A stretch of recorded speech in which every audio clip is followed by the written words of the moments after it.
Well, good morning. Here we go on our first TBM missions. What we are now is we are pretty much going to cater to VIPs. These are the people that don't fly commercial. They're going to fly private planes. We could either be owned by someone that we are a private pilot for a certain individual with a plane, or probably what we are is I'm the company and they're going to hire me whenever they need a private plane. We're not a jet, so we are the lowest probably private plane an actual VIP would use. They're not going to hire a Cessna. Oh my gosh, you can walk faster. So, but we're at the bottom. We can't carry very much. We're not fast. I mean, we're going to be slow. We're going to fly 31,000 feet today. And we're going to be the slowpoke. So we are the top of the food chain on a prop plane, but we are a bottom feeder when it comes to the upper IFR. So we're kind of living two different lives at the same time. What I have here is I've chose we're going to fly from the Glendale, Phoenix, Arizona area to the Austin area. We have one person that wants to fly this. So we got 755 miles. It'll be a couple hours. We're going to be flying at 31,000 feet. So we only got one person on board. This should be quite easy. Let's go ahead and fly that. We can jump in the hangar. Definitely top off my fuel tanks. In the real world, you just put on enough fuel to run the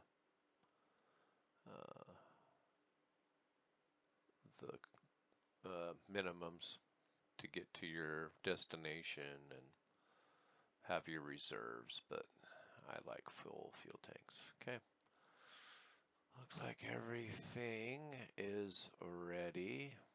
We're going to be flying this. So we have 755 miles. We're going to make $97,000 on this one, which we are definitely going to need because our bank accounts. We got some planes, and we are flying the TBM 930 today. Okay, let's go ahead and get this. Transporter from dispatch. Some VIP going to an important meeting this time. Waiting you at the boarding parking. And it is Transporter form dispatch. Boarding passenger. Please stand by. 5:34 Saturday morning. So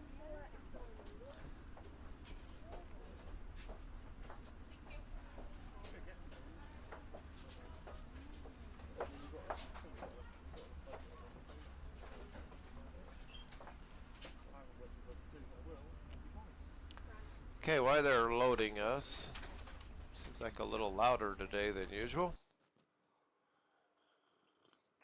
Transporter from dispatch. All passengers on board. You can ask for the clearance to take off. Perfect. Okay, what you do in an early morning flight where it's still dark is you load up with, I would say, like a headlamp. But the minute I flip my batteries on, that headlamp goes away and you're sitting in a dark cockpit, which I think it should just be on and you can toggle it on and off. There may be a way to do it, but I don't know.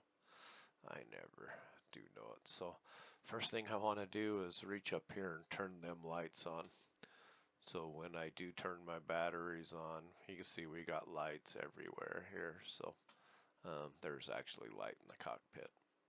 So, okay, so let's do this. We're gonna flip our safety. Gonna turn our battery on. See, everything goes away. And now we got nice lit up cockpit instead of sitting in the dark.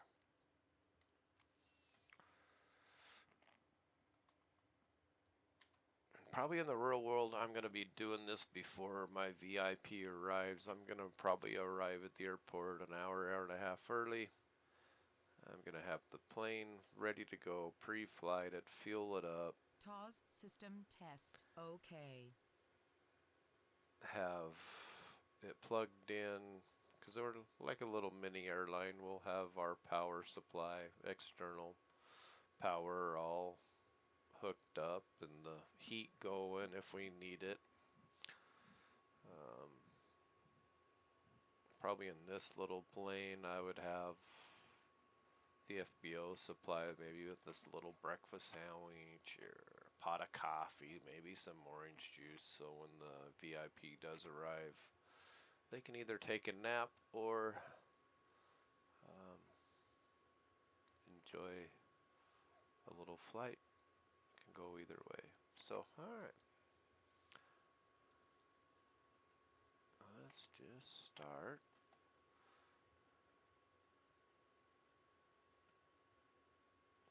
These pulsing and strobe lights are going to be very annoying on the ground, so we'll leave them off for now. Okay, there's our engine starter, so we want to deal with our fuel first. That's our autopilot, so we'll definitely arm that. So we'll just move this up for 5 seconds. It'll drop.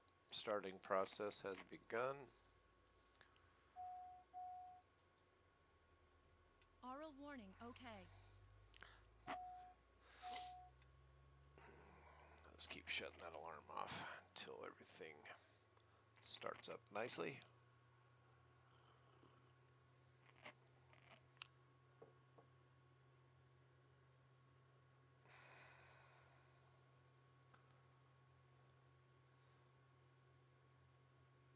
Looks like I've done something wrong. What have I done? What have I done? What have I done? What have I done? What have I done?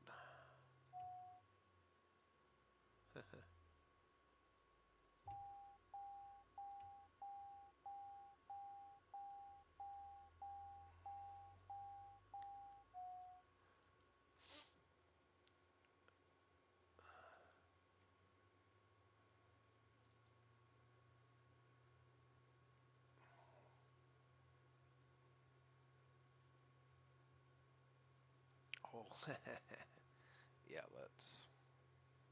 It's early in the morning. I'm still on my first cup of coffee. Let's TOS get. system test. Okay. There we go. It'd help if we put a little fuel to it. Oh my hell.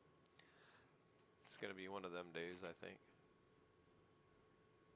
Okay, things are coming up quite nicely. I'm just watching my gauges as the engine cycles up. Again, I want to make sure that I have forward. Now I'm bringing her back down to an idle. And there. Okay, that's a nice idle. And I still got to do my few more switches, but you'll see I've got a red and yellows here. I have to take care of those before I do anything, which it's going to be my bleeder valve will take one of those away and my pitot heats. And there we go. What does that one say? Max diff mode.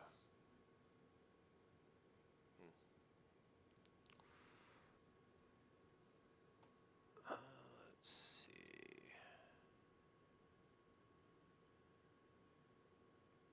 To me that's pressure. Oh yeah, I didn't go to auto. This is my pressurizations to the cabin, so I had it set on max instead of going to auto. And what that does as we climb to 31,000 feet, it automatically pressurizes our cabin to be comfortable.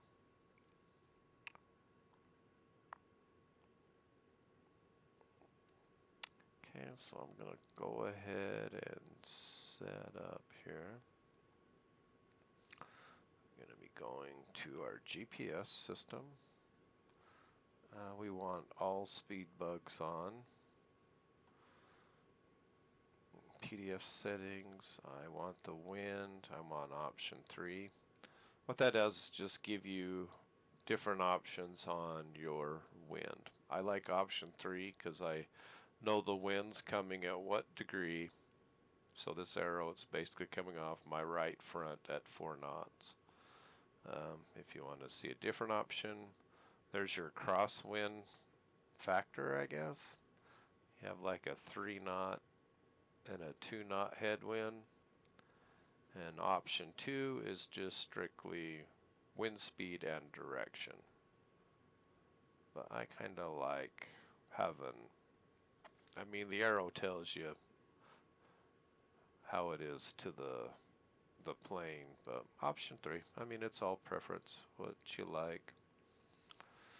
Okay, we're definitely gonna have our weather map on,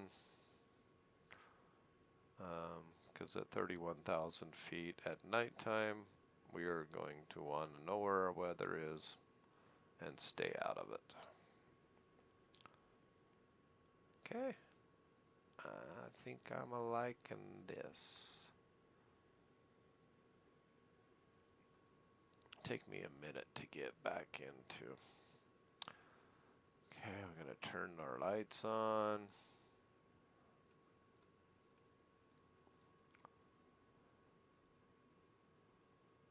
Gonna do one last quick check. Auto, both tanks. AP trim is on. Okay. Let's see how dark it is in here.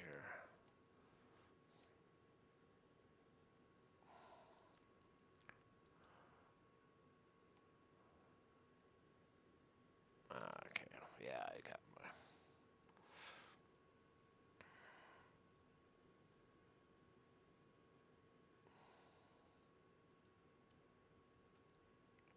Okay, we got some stars, so it should be a pretty beautiful day. Let's get.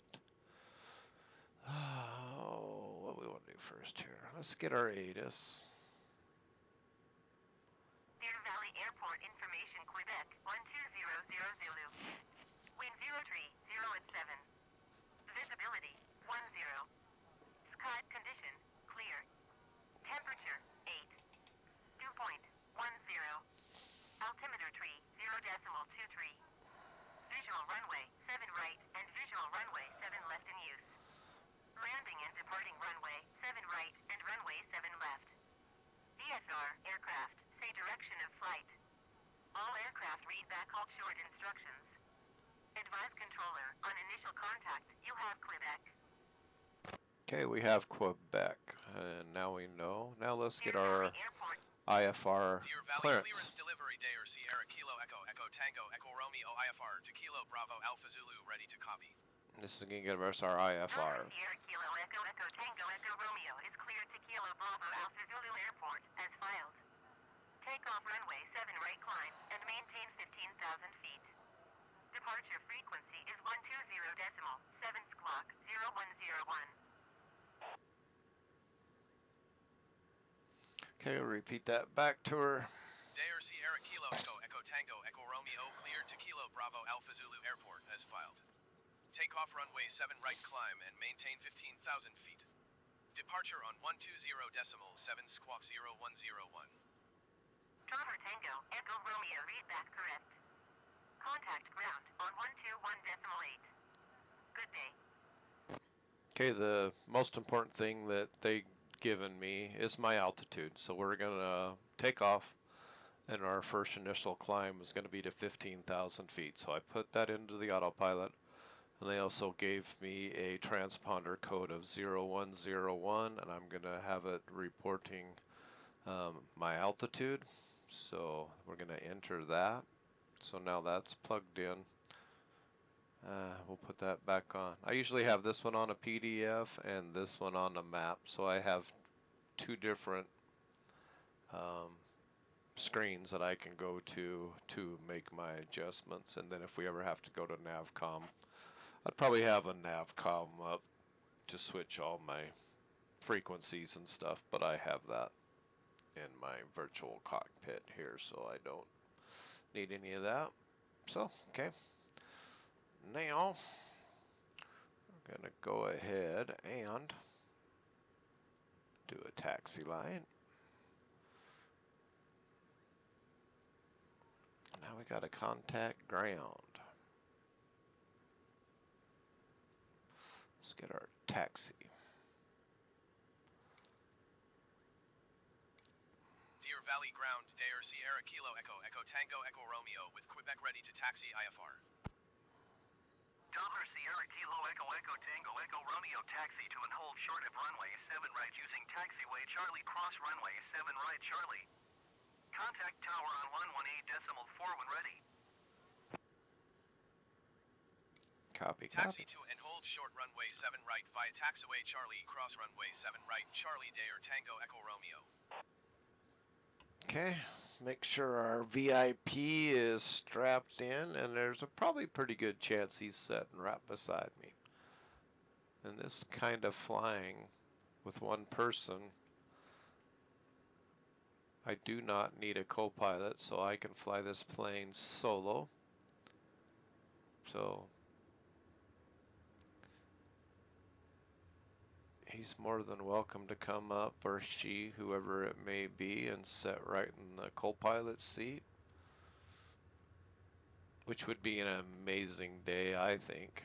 I don't know if it's worth $100,000 or not, but can you imagine just hiring a plane to fly you to Texas and you get to sit in that co-pilot seat? That's pretty badass, I think, but never happened for me. But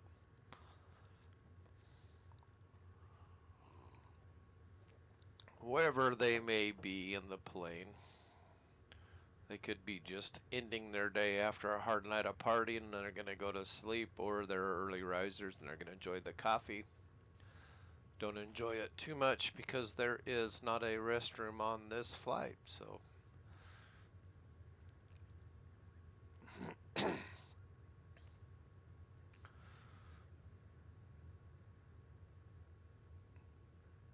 I say, we're the bottom feeders for private aviation right now. No bathroom.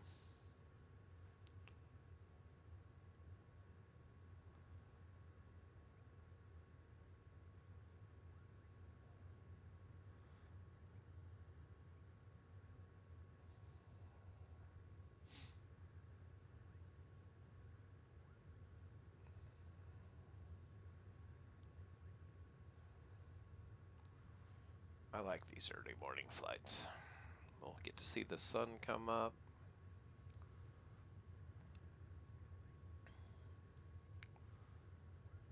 Not quite sure how to handle these longer flights. I don't. Some of you would be interesting to just kind of look out. We're going to be not as high as we are going to be in a jet, but it might get boring. But I guess you can always fast forward to some of the other parts, or if it's just the background noise, you could enjoy the whole flight. Or I could make two different videos, a shorter version and the extended version. I don't know, we got to figure that out. For right now, I'm just going to put the whole video up, and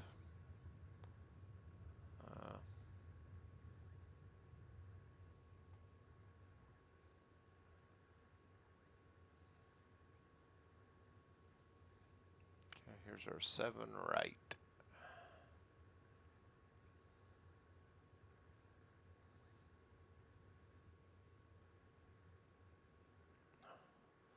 Hold short. Tower. Take off.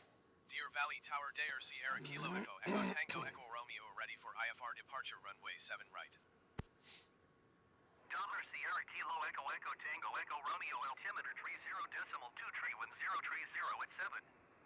Cleared for takeoff runway 7 right. We are Cleared cleared. for takeoff runway 7 right Dare Sierra Kilo Echo Echo Tango Echo Romeo. Okay, I turn my landing lights on. 1 notch of flap. That's pretty much all we got to do.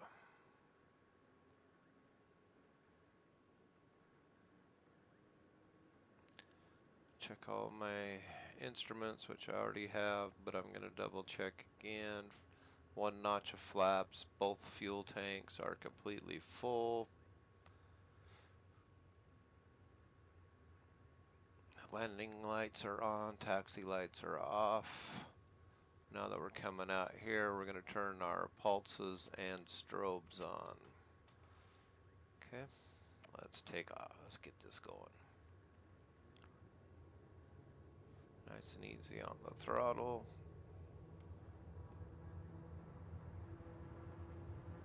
Got a blinky gauge, so I gotta throttle back. I can't go full throttle.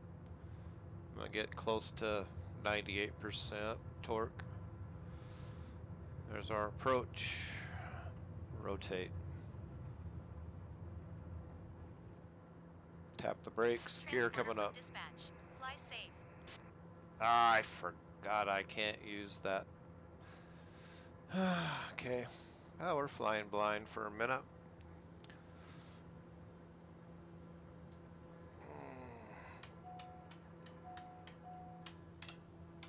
Dollar Tango Echo Romeo, contact Phoenix, departure on 120.7.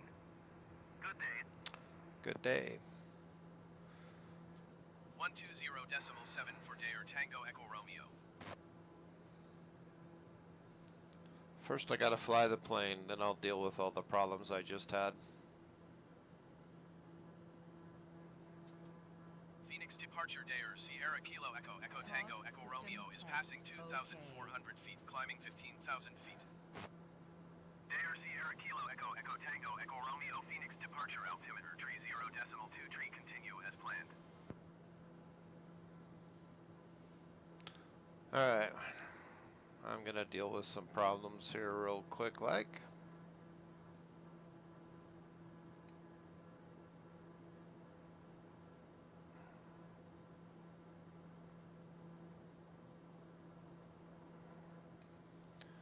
Make sure everything has a nice little electronic failure on takeoff.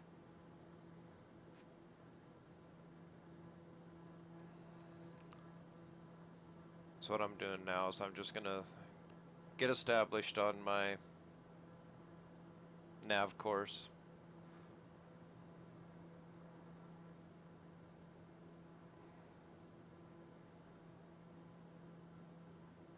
And then I gotta go back and reset a bunch of stuff, which I will.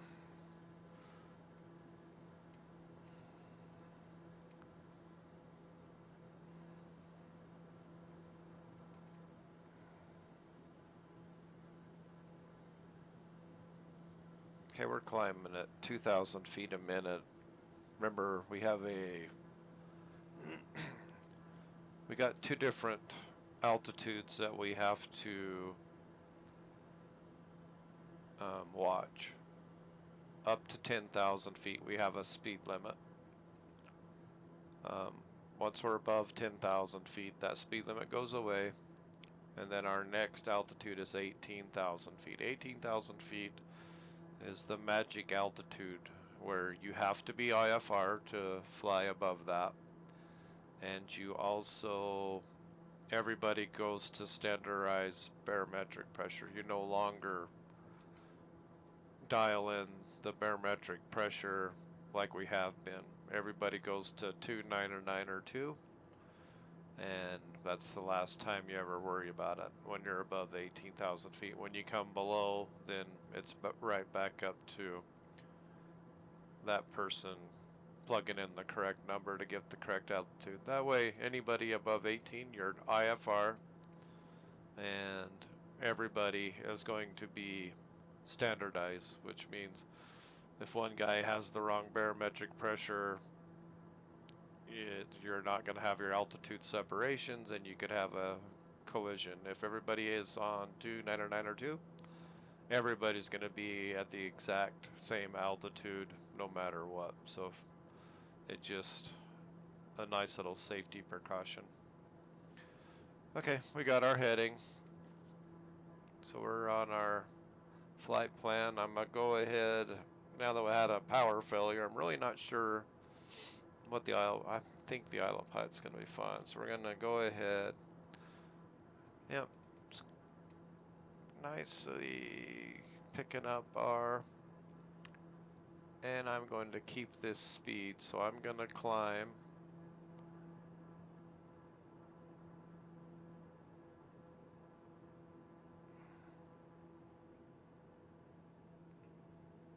Okay, I got to watch my speed. I'm creeping up. I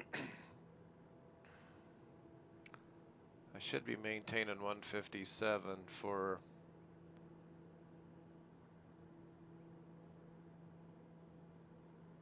And you can see I've got some yellow warning lights that I need to take care of, but I don't know why.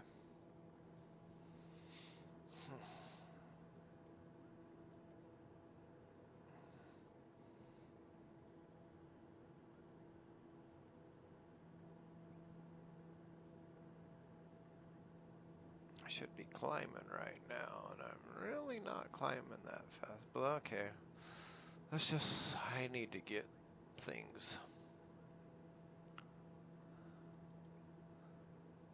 Okay, our landing lights are still on. Them lights are on. Them are just double checking all my lights. And I'll explain to you what happened. Okay, our auto, that's on. It's very hard to see where my switches are. Okay, we're gonna put that in boost. I can't see where that switch is. Let's go ahead and turn a light on here. Okay, there we go. That's where I want that one to be. Ignition's in auto. That's off. Standby.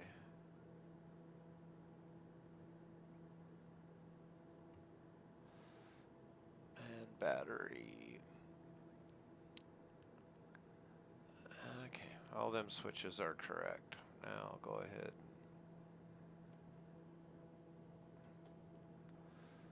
Alright, let's.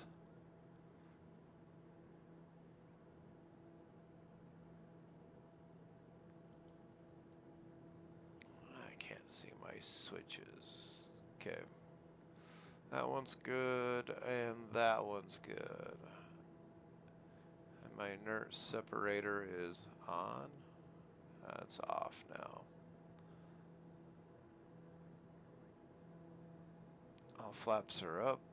Dare Tango Echo Romeo contact Albuquerque Center on 125.4. Good day. Good day. 125.4 for Dare Tango Echo Romeo. Albuquerque Center Dare Sierra Kilo Echo Echo Tango Echo Romeo is at 10,900 feet, climbing 15,000 feet. Dollar Sierra Kilo Echo Echo Tango Echo Romeo Albuquerque Center altimeter 30.21 continue to access as planned.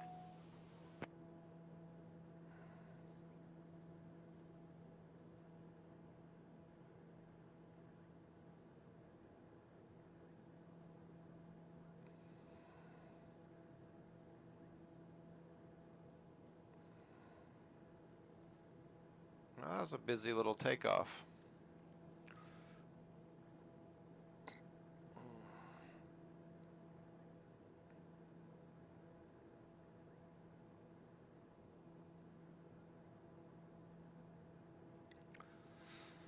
Okay, I think I have everything set back where I want to. Just double checking everything.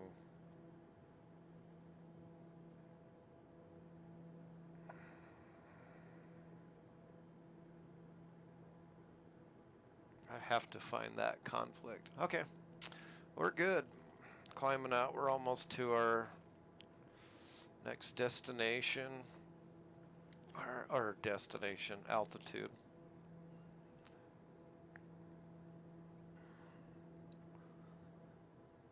We will be flying at 31,000 feet, so we're just gonna have a nice, easy climb out. I only have one problem right now that I'm trying to debug as we are climbing, but everything seems to be where it's supposed to be.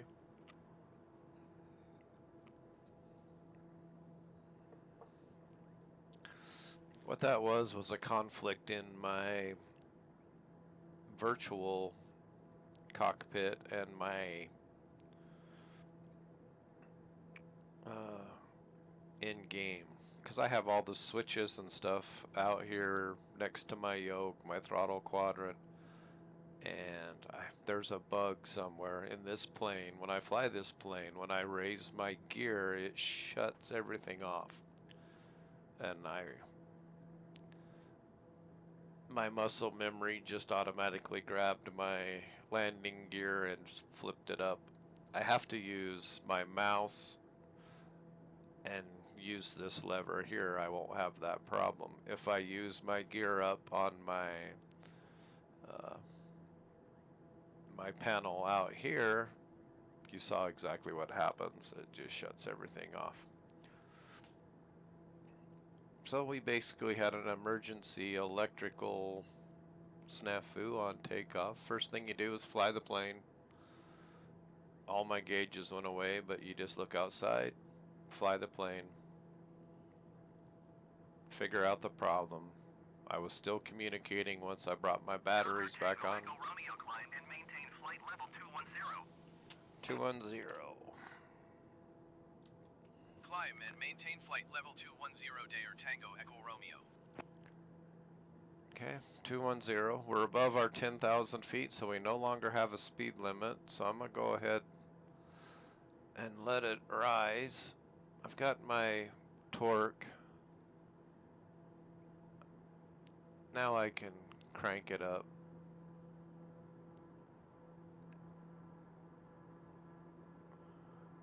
So I'm bringing my engine up. We were only like at 62% on a climb out. I'm just going to go ahead and I'll kind of explain the gauges. But I'm going to pretty much put my torque at 90% roughly.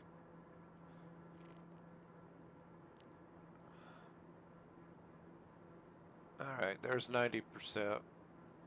We're going to get our speed up. You can see we're doing 200 and... Yes, sir. Alright, we'll start our climb out. We'll keep it somewhat shallow. See, this isn't working, and I don't know why. It should be working. Why isn't it working?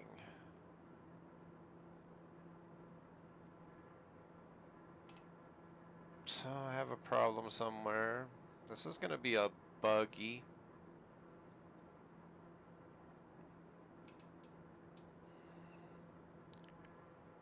Okay, till I figure this out, we're going to have to climb out vertical speed. And it's going to be up to me. So now I am climbing. Instead of climbing out at speed, which is preferred, because I can just set a speed and the plane will maintain that speed. Now I have got to find the sweet number on vertical speed, and you can see we're dropping. So I just need to set this so this doesn't go down. I want to climb out, say at 190 miles an hour. I've got to continuously adjust this to make sure we don't stall. And we played the stall game the other day. Not sure why it's not working.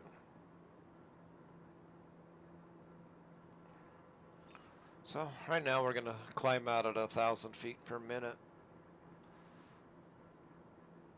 If we gain a little speed, that's preferred. And we are still a prop plane.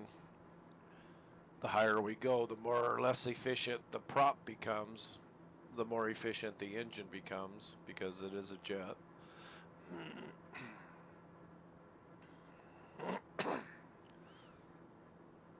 Nice little sunrise. The horizon's turning orange.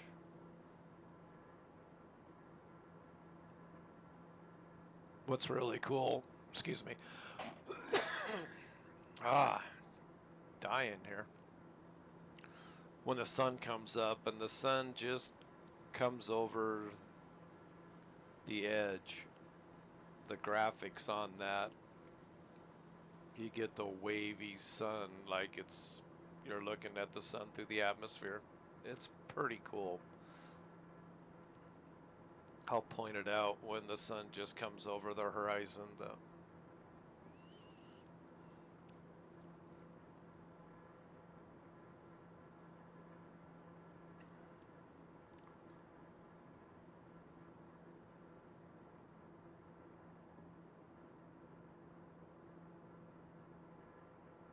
We're gonna get another.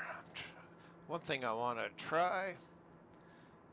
It's just all in timing. When do I want to try this? This is my autopilot, so I'm gonna go ahead and just shut that off. Turn it back on.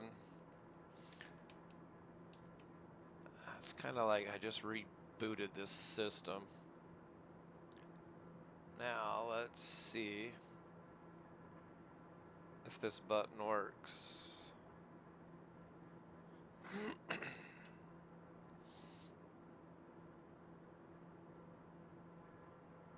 And it does not. When I'm dropping my speed, it should just pitch up like crazy. Alright, we'll just do it old school. Vertical speed it is today. I don't know what that electrical fell or trip, but it sure messed something up though.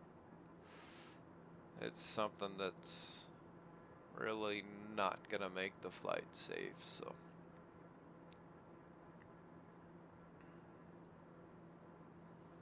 Everything else seems to be working fine.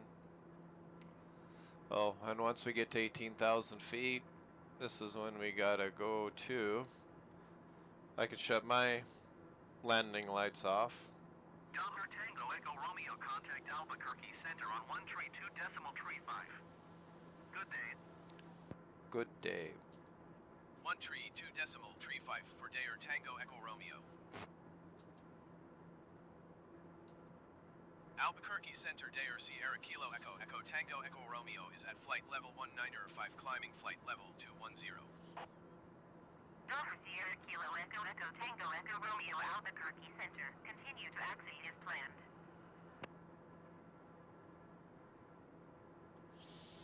Okay, what we're doing now, we hit 18,000 feet. I can shut my landing lights off now. I have to have them burning whenever I'm below. And now we gotta go to standardize, which is 2992, and you can see the drastic change in altitude. So now everybody's running the 2992 at this altitude. Now we're all on the same page. So,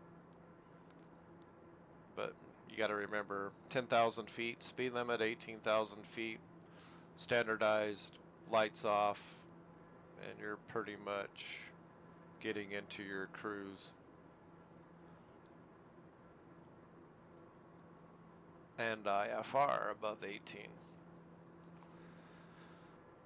Now we actually got a little tailwind, 8 knots. Our true airspeed's 262 knots, and our ground speed's 265. Since we're flying IFR, we got a bunch of waypoints, so our estimated time for our next waypoint's 44 minutes, 22 seconds. And that's 195 miles away. Here's our waypoints. PXR, our next one's AXAR. Delta Tango Echo Romeo climb and maintain flight level 290. 290. Climb and maintain flight level 290 Dayer Tango Echo Romeo.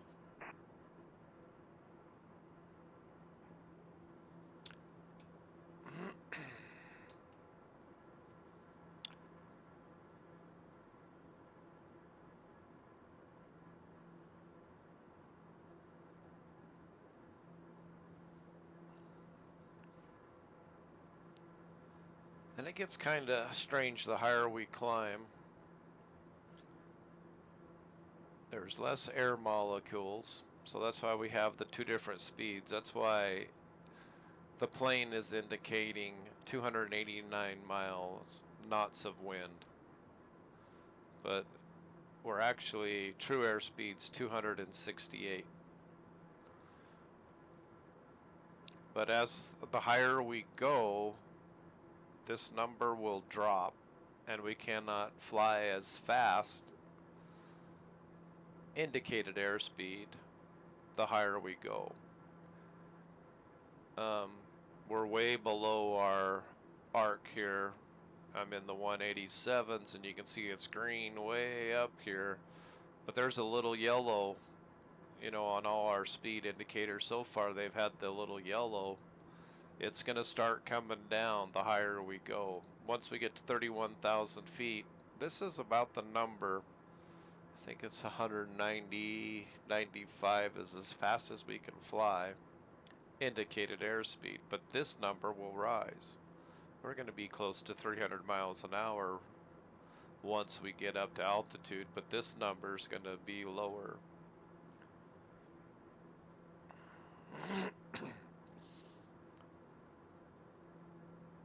This computer does it all for me. The yellow, I should pointed it out. On the older planes with just the circle airspeed indicator, you have a little chart that you can, but you really can't fly high enough to really care what the difference is.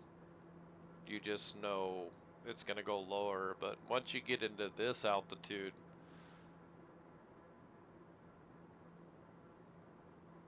it automatically does it for you, so you stay out of trouble.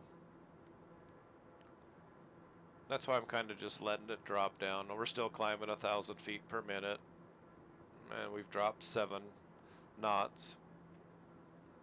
I'm not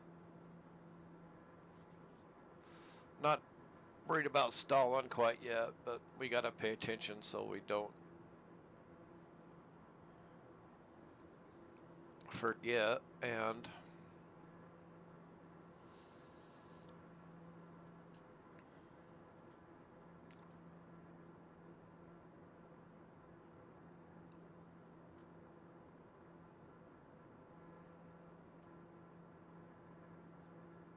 I just can't figure out why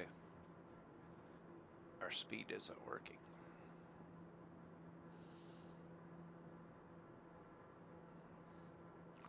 And then right here on this box, you can see our true airspeed is 270 and our ground speed's 272 because we have a 9 knot.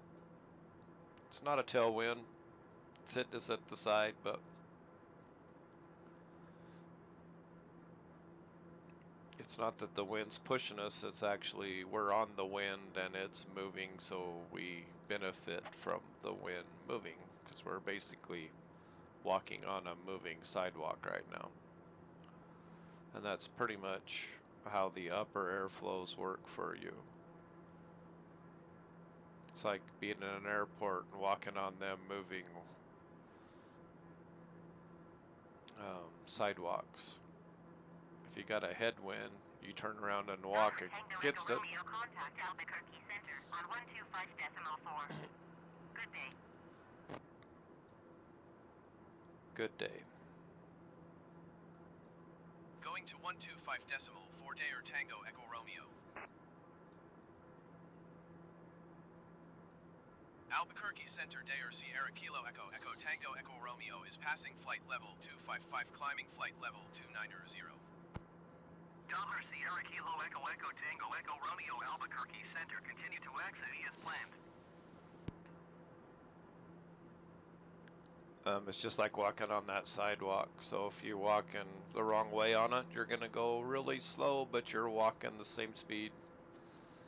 So that's pretty much what it's like when you're up in the air. And you look for, I mean, the wind speeds are different at different altitudes, so you really want to find that. I mean, you can get up here and get 120 knot tailwind and haul the mail, but we search for, and there's a flow. It's usually, the United States has a regular flow, so if you're flying west east, you usually have a tailwind. East to west, you usually have a headwind. You do all that planning in your flight plan, your fuel consumptions. If you're a commercial pilot, you take all that in consideration on how long your flight's going to take. And now that we're at 26,000 feet and climbing, I have my throttle, I have it maxed, and I'm only producing 96% torque. So the higher we get now, this is all my plane has. I'm wide open. I can't do anymore.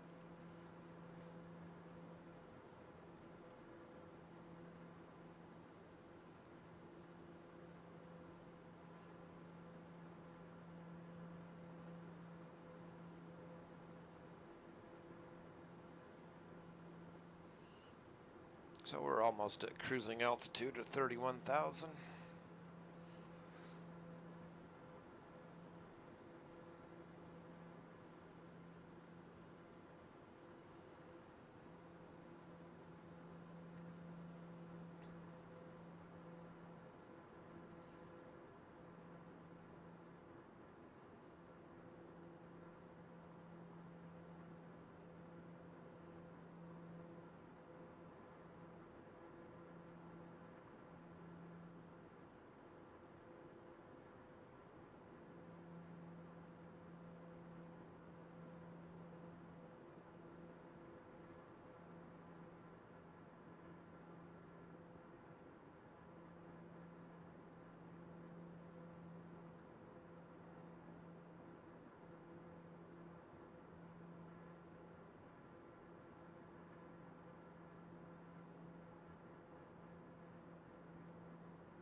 Dollar Tango Echo Romeo climb and maintain flight level tree 10. Okay, there's our last altitude call. Climb and maintain flight level tree 10 Day or Tango Echo Romeo. That'll be our cruising speed.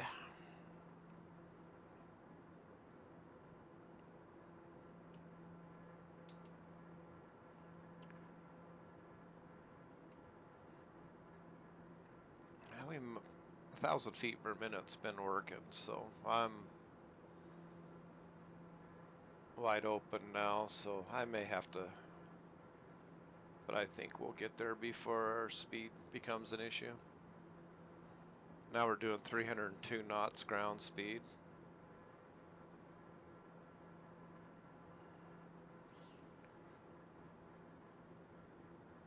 And another thing with the flight simulator, real weather, if we're in really bad weather and flying through the clouds, they did an excellent job. It is amazing looking at the clouds. When you fly commercial, you miss a hell of a picture out the window with the Dollar clouds. Tango Echo Romeo contact Albuquerque Center on 134.45. Good day. Good days. 134.45 for Day or Tango Echo Romeo. Okay, 1,000 feet to go. Albuquerque Center Day or Sierra Kilo Echo Echo Tango Echo Romeo is passing flight level tree 00 climbing flight level tree 10. Delta Sierra Kilo Echo Echo Tango Echo Romeo Albuquerque Center. Continue to exit as planned. Okay. And we're dropped down to 176, but that'll be fine.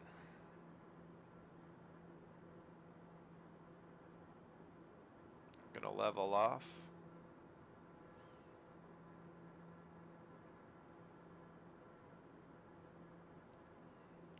So there's our view, 31,000 feet, slowpoke of the skies. The little prop people are jealous of us, and the jet people are looking down at us and saying you're slow. But that's just fine. I love this plane. This would actually be a fantastic plane to own for personal use. Single pilot, so you don't have to have a co-pilot. the reliability of the turboprop motor. Oh, there's our sun.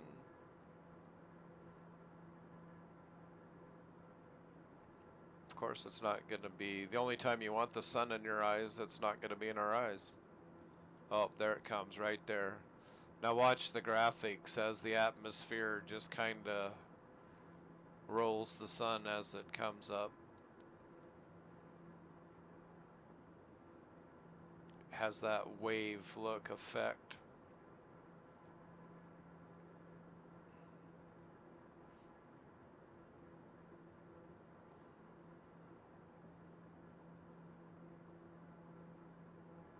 It disappears on the horizon, then it comes back.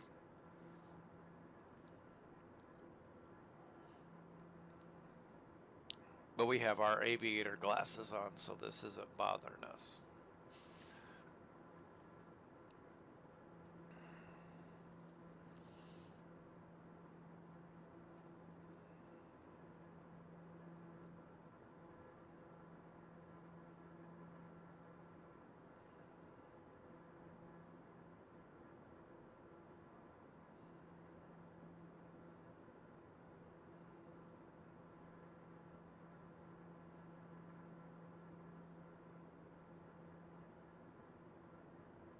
I still think that's cool.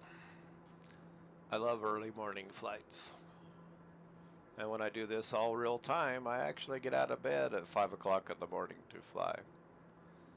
But we are flying to the east, so it's real time where the plane is located. So if I want to fly early morning on the east coast, I got to get up 2 hours early because I'm in mountain time. So it gets to be a real pain when we fly around the world. I can change the time. I can move the time around, but then your weather doesn't match. Your weather's at midnight and I change the clock to noon. Well, I got the light, but the weather isn't correct because it's actually a midnight weather, not actual weather at the time. So it depends on how realistic you want to be.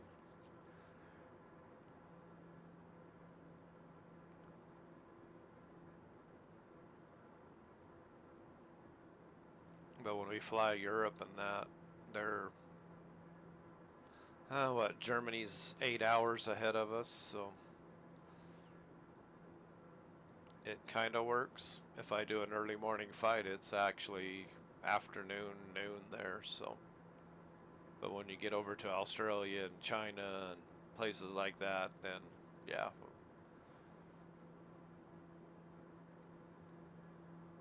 You don't want to really fly at night all the time because you kind of want to see outside. I like to start in the dark and end in the light, or I don't mind landing at night, but the majority of the flight I would like to see instead of just a black space outside.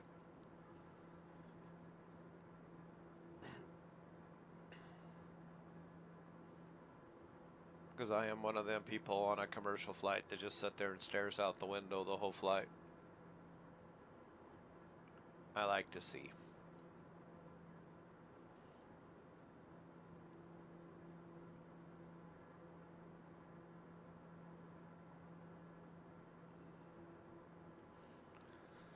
Okay, you can kind of see what's changed. We got our 31,000 feet. We are at 31,000 feet. And now our true airspeed has turned to Mach number. We're 0.551 Mach. So that happens when you get at a certain altitude and your speed increases enough. Remember, we were at 170, 180. Now we've climbed up to 196, and it's still kind of rising, and I'm wide open. Here's my torque at 31,000 feet. We're setting at 86%, and that's wide open. So that's probably about as fast as this plane's going to go. And what this number indicates is we're just a little bit over half the speed of sound, which is slow for up here. But now we got a 13 knot tailwind. So that's put us up to 336 knot ground speed, which is great. We'll take that. most of your airlines are flying in the 0.8 to 0.88, which is 80% of the speed of sound. Right now we're at 55% of the speed of sound. So up here at this altitude we are slow by about 30% slower than the airlines, but we're a little bit lower. This is as high as we can fly in this plane. That's our ceiling, 31,000 feet. And your airlines, you'll have a few airlines at 31,000 feet, but usually they're, I don't know, 29 to 35, 36,000 feet is kind of where the airlines fly. Just everybody's searching for that smooth air and your air flows at altitude. So, or ATC tells you where to fly, and that's above my pay grade. I'm not even going to try to attempt to explain how a person chooses the altitude. I don't know if the airline has full blown or air traffic. You definitely got to have your separation on thousands of feet. We're north-south on the east side, so we're odd. Coming back, we'll fly at 30,000 feet, not 31. That much I do know, but the rest of it, how they choose their altitudes, I have no clue. Have to watch YouTube to figure that out. Or any real pilots, they can chime in. But I know a lot has to do with where the smooth air is, because it could be bumpy at 32,000 feet and you go to 34 and it might be smooth. When you deal with passengers, you're always looking for the comfort level. If you're hauling freight, care less. It's wherever your plane likes to fly the most efficiency, and then your airflow where you can get the best tailwind or the least amount of headwind, and comfort level. So in my brain, them three things will pretty much decide where your altitude. I would go for my efficiency first, where my plane is most efficient. But if it's a horrible ride or you got 200 knot headwind, you're probably gonna, that just took your efficiency away. So it's a game. You just got to figure all that stuff out, and a lot of information is available to you on the ground, and then you get pilot reports en route, and we can request lower or upper. I mean, I've been on some flights in this plane at this altitude and been dealing with freezing because the cloud level has been this high and my aircraft was freezing like crazy. I have a lot of options with the icing, excuse me, but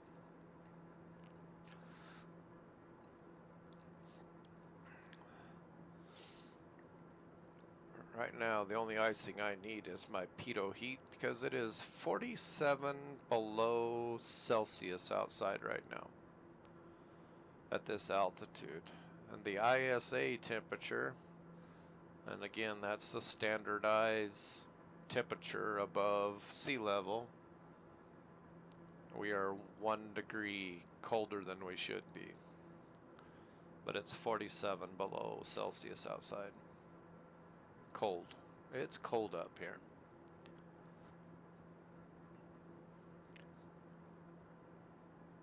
Okay, we're just doing a nice little cruise. Let's kind of get you familiar with the cockpit. This is pretty much the same. There's a few changes. Here's our airspeed. Now we have a Mach indicator. Here's a little map within a map, our airspeed. Here's our headings again, of course.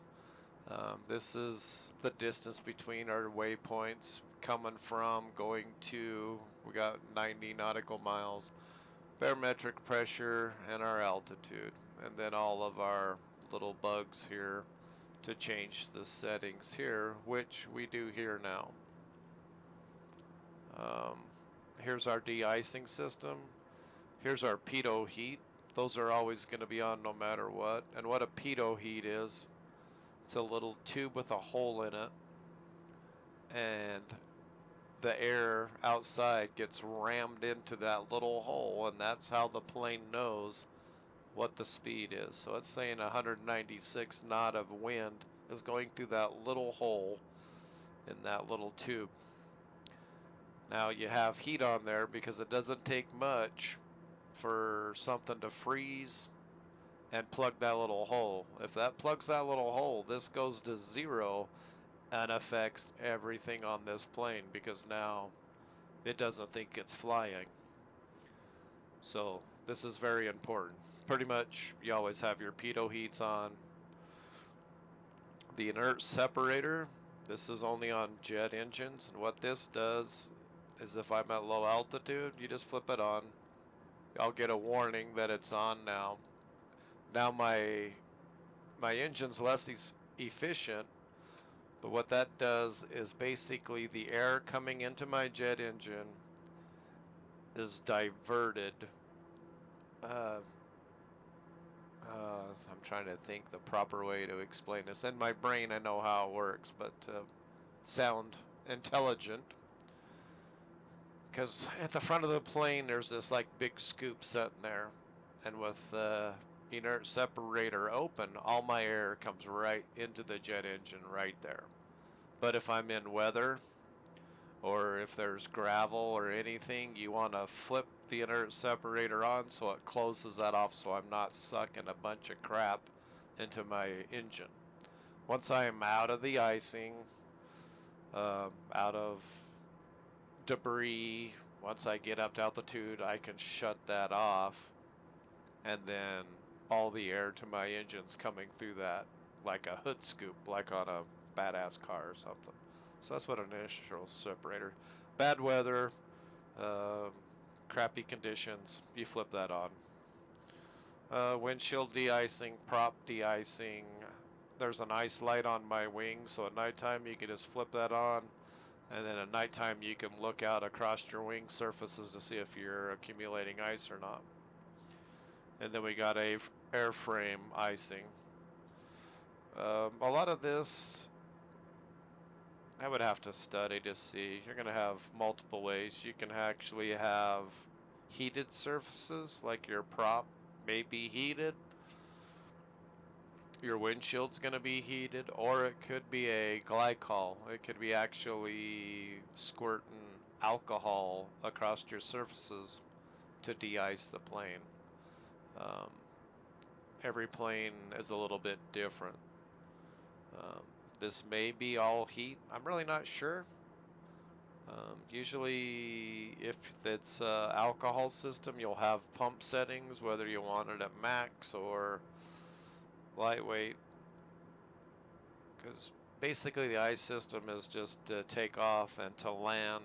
Usually when you cruise, you gotta find places there's no ice. I mean, you don't want to be icing up the whole complete way. You'll have to figure out where a good place is. But coming in, taking off and landing, you don't have a choice. You gotta fly through the weather. Here's our parking brake. Here, of course, is our magical knob that I should use. And here's our pressurization for our cabin. So it's all on automatic and our airflow. So that's kind of there. Move over here. Okay, since we're a jet engine now, we have a torque number. We're at 86% on torque. Here's our prop RPM. So we've had RPM on our prop before, and we have an NG percentage at 90%. Now we have an ITT, which is a temperature in Celsius, so that's at 644 degrees. We have oil pressure, of course, and we have oil temperature. So basically you got to keep these all in the green. When I took off, I said I had a gauge flashing. It's usually this gauge right here. If I go wide open on a takeoff roll, this will probably go to about 103, 104%. I just try to throttle back. I'm concentrating on a straight rollout, and this number is so little that I just I try to hit for the mid 90s just so this isn't flashing anymore, and I'm usually taking off quite nicely. Right here is something different we haven't played with. This is our cabin pressure. So here's our rate of flow. We're at cruise, so it's pretty well leveled out. But I've actually climbed out. In a jet, in the jet I fly, we can actually climb faster than this can keep up with us. So I've had alarms go off. So we're inside the plane, and our body thinks we're at 10,000 feet. So we're pretty much maxed out on our oxygen level, where our body thinks we're at 10,000 feet right now, and we're at 31. If this was to fail, we'd instantly black out. There's not enough oxygen to keep us going, and plus it's cold as hell out there, so two things going against you. And this will just, but as we climb, this is feet per minute. Say we were climbing at 1,000 feet per minute, that'd put us right here in the center. This computer has to adjust the pressure inside at 1,000 feet per minute because we're climbing. Like I say, we get in that jet, I could climb 3,000-4,000 feet per minute. The pressurization can't keep up. So here's the difference in PSI. Here's our oxygen PSI. So that has to do with our altitude. Then we got fuel quantity left and right. Gallons per hour, we're running at 56 gallons per hour. So that kind of tells you what this thing costs as you're flying. We're burning 56 gallons. But we're also doing 347 knots per hour too. So here's our amps, of course. Anything in the green's good. Volts in the green's good. Here's our trim. We have elevator trim, which goes up and down. Our rudder trim yaws us left and right. So pretty much this is all under the computer's control now with Autopilot. And of course our flaps up, takeoff, and landing. And here's our map. This is a 200 nautical mile. I can come down here and scroll in to a half a nautical mile, or I can scroll out. There's 2, 5, 35, so I'm maxed out. And here's our little waypoints. If you look over here, I don't know if you want to say Axar. There's Axar, but of course it doesn't have the Y. So here's our waypoints. Here's our next waypoint. Every one of these, and then we can't see our whole route yet. So that's that one. And you come down here to our, and this is what controls our map. So there's our PDF settings. If we want weather, this gets into the autopilot, so we can have our flight plan. Here's our flight plan right here. Oops. Scroll down, scroll down. So here we are. We're en route, 31,000 feet, nautical miles. Here's our next one at 31,000. Here's our next one at 31,000. And we just keep going and going. And these are the, so this is 7 nautical miles, 4 nautical miles. Center Delta 855 is at flight level 235, descending 10,000 feet. Delta 85, flight Albuquerque Center, continue as planned. So then we get down to here. Romeo, contact Albuquerque Center on 128.2. Good day. And there's our destination. I don't know why it has, so there's 121 miles. These are like 7, 4, 13. I mean, that's like 1 nautical mile at 300. It's kind of stupid. Oh yeah, sorry, I'm talking. Don't interrupt. 128.2 for Dayer Tango Echo Romeo. Albuquerque Center Dayer Sierra Kilo Echo Echo Tango Echo Romeo Flight Level Tree 10. Dover Sierra Kilo Echo Echo Tango Echo Romeo Albuquerque Center. Continue to axis as planned. Axie is what they're calling it. So yeah, we're going to get at a bunch of these that are 10 miles apart, 7. That's like stupid because at our speed it's going to go by so fast, but we'll just let it do its thing. We can go to procedures. If we want to do an approach procedure, we have RNAV 13, 17, 31, 35. So there's our procedures to land. They give us a transition. We can choose transitions. And we kind of played with those on our RNAVs and our plates. So when we get closer, we'll deal with that. There's only our... So we got speed bugs, and we have a nearest airport. Say we have an emergency, we can come in here to the computer, and there's our nearest airports. So at this altitude, and I had an engine loss that I had to get down, we have one 8 miles away, which is too close. I would probably shoot for probably this one. Depends on how big the airport is, but we can fly 20 miles pretty easy. And we want to definitely be at a bigger airport that has help for us. This one would be Las Cruces International Airport. You know they're going to have emergency services for us, but it's 43 miles away. Might be able to do it. This is the plane I have landed at an airport at 31,000 feet before safely, so. And this one, you have your nav sources, bearings left or right, speed bugs. If you want to do timers between waypoints, you can do that here. And our PDF settings, that's where we get our winds and stuff. And then you just choose whatever, you can have them both. And here's our navcom.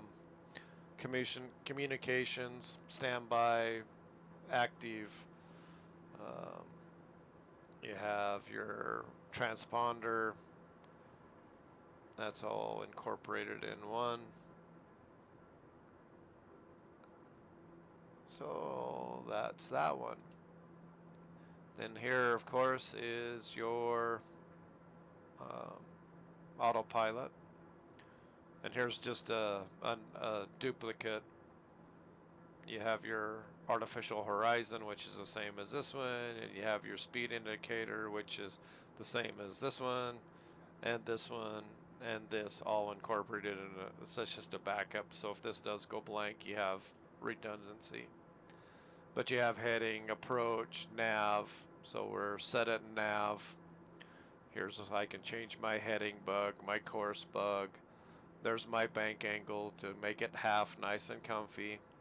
Here's our master switch, the yaw dampener, which I don't use my rudders at this altitude. It automatically does it for you. The only time I use my rudders is when I'm taking off and landing. Flight direction. Here's our altitude. This is what I was dealing with coming up. I like to climb with this, and that gives our airspeed, but it was malfunctioning, so I used the vertical speed instead, and that was dialing in feet per minute. And then there's kind of a redundancy, so the main pilot has this, and then you got course and barometric pressure, and if there's someone set beside you, they can help. And here's our autopilot. We're doing 355 ground speed. There's our tracking degrees. 36 seconds to our next waypoint. 30 nautical miles. But here's our magic number. It says we're going to be at our destination at 15:11 UTC time. And it's 13:46 UTC time. So We got about an hour and a half left of this flight. Okay, here. Of course, here's our throttle. Here's our trim. Here's our aileron trim, flaps, fuel tank selector. That's pretty much very simple right there. I don't do nothing with the prop. And here's our oxygen. Here's our exterior lights, taxi, landing, pulse, nav, strobes. Here's our internal lights. Here's our electrical power, either from a GPU or a battery, or we're running off the main generator. Here's our starter to start the engine. Here's our fuel. This is our auxiliary fuel pump. So it goes on, and this is, if you have this on auto, it automatically switches left to right tank. So you never have to worry about. If you don't have this, you run one tank for whatever amount of time, 15 minutes, 20 minutes, 30 minutes, then you have to switch. So you just set a timer to remind you to switch tanks. But this automatically does it for us. So, and of course here is our Autopilot Trim. So if this is off, our autopilot doesn't work. And this is our emergency. So this is our emergency beacon. If something were to happen, a plane goes down, this emits an emergency beacon so the plane can be found. And of course here's all our little trips. Something were to happen, they're non-functional, but in real life they function. If something goes out, it'll trip this. This is a fuse panel. And back to there. So that's your cockpit of a TBM 930.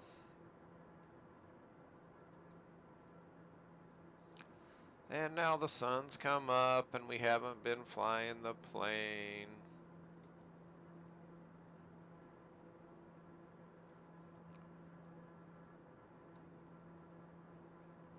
Now I gotta get my camera angle back to where I would like it.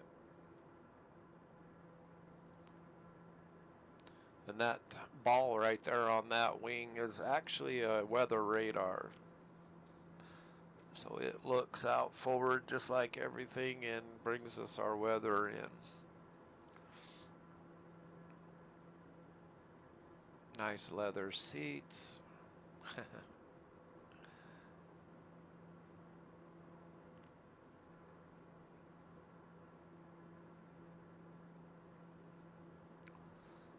Well, there's your tour of a TBM 930. Probably about 80% of all that information I gave you is accurate. The rest of it's just nonsense. What works for me in my cockpit right now? Real life, I don't know. There's a few YouTube guys you need to follow for a TBM.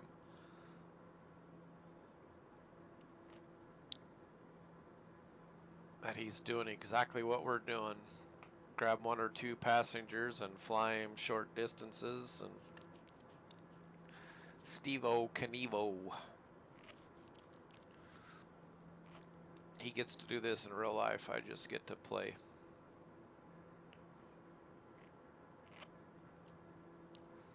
So we're actually getting ahead of schedule. Now we're at 15:10 UTC time arrival. This tailwind's helping us. We've got a 38 knot tailwind now.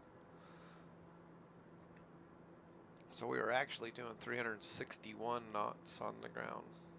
Pretty good. Pretty good for a prop plane.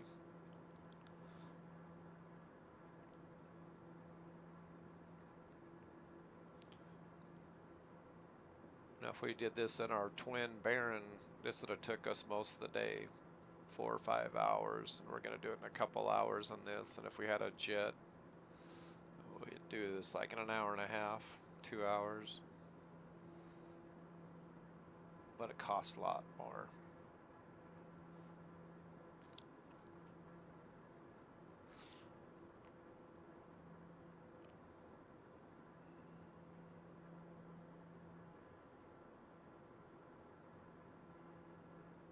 But it is nice and smooth up here. We got a little cloud layer below us.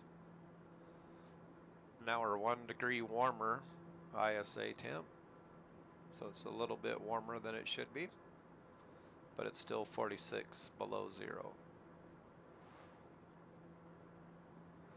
So this is basically all you have to do now. Once you're at cruise, the pilot just pretty much monitors everything.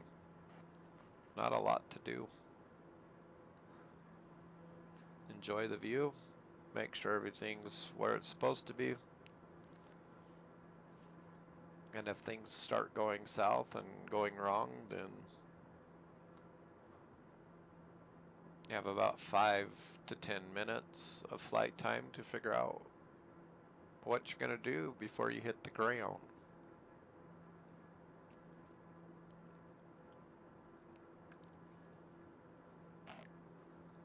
Because we do not have the redundancy of another motor, so if this one does crap out on us,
this gives you time to read. So we can invert flight in this, can't aerobatic flight in this, and you cannot do an intentional spin in this. This just gives our landing gear extension maximum speed. There's different speeds here. There's VL and VO up and down at 150. Down at 178, which I don't deal with my landing gear anything over 150. Maneuvering speed's 158 knots. Maximum operating speed is 266. Flap extensions.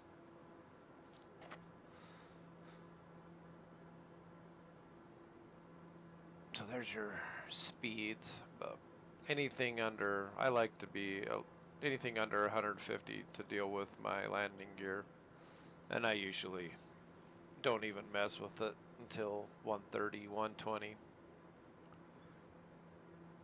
You want to keep your landing gear up as long as possible. No need in having it down.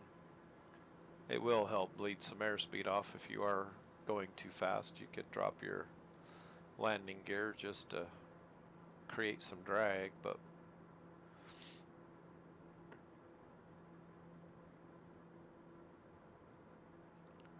and then your airspeed tells you when you can drop flaps anyway, so you just don't want to drop your gear and flaps right now. Wouldn't be good.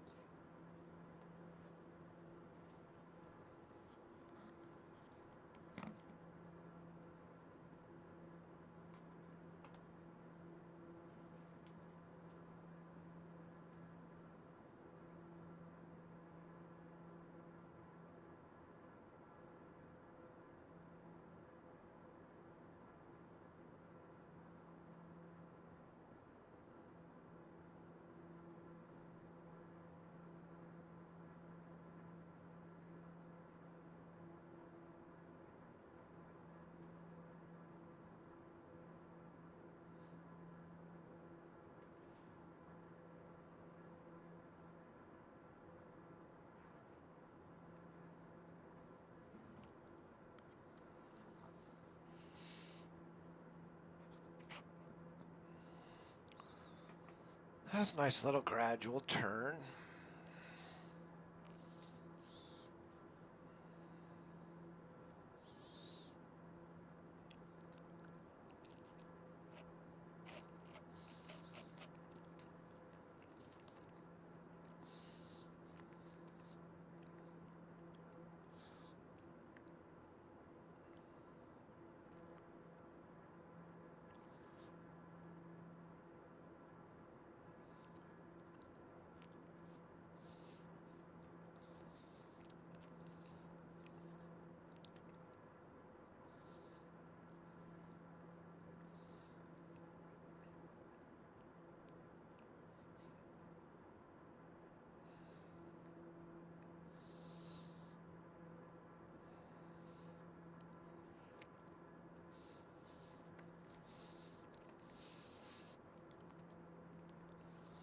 Now that we're getting a bunch of different planes that we're flying now, I mean, you can just leave comments. Tell me which planes you want to fly. Because it doesn't matter to me as long as I get to fly. I like high altitude. I like fast planes. Tango Echo Romeo, contact Albuquerque Center on 132.65. Good day. Good day. 132.65 Dayer Tango Echo Romeo. Albuquerque Center Dayer Sierra Kilo Echo Echo Tango Echo Romeo flight level 310. Dayer Sierra Kilo Echo Echo Tango Echo Romeo Albuquerque Center. Continue to Agazi as planned. A gazy. But I also like bush flying. I like flying the small planes into little remote airstrips. That's fun. Kind of hard to do that up in the north in the wintertime. But we're flying south, so we can fly Caribbean missions. I got some little strips all out through the Bahamas and stuff. That might be fun.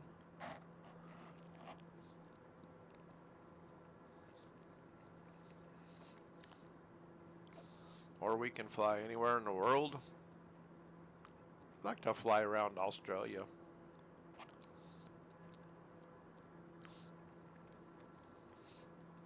But I do notice the Microsoft Flight Simulator, it's 2 years old now, but there's still a lot of updates. The United States is pretty good. But there are some places in Europe that I've flown that a lot of your airports are horrible. The textures aren't right yet. The elevations aren't right yet. I mean, they're updating this thing constantly. And at the very beginning, it was United States, then Japan, and Europe, and I believe our last one was like Australia. So they're slowly getting them back, but I was flying in France, and you had like motorcycle jumps in your runway and taxiways, and it was very hard to even get around some of your airports because they were horrible. So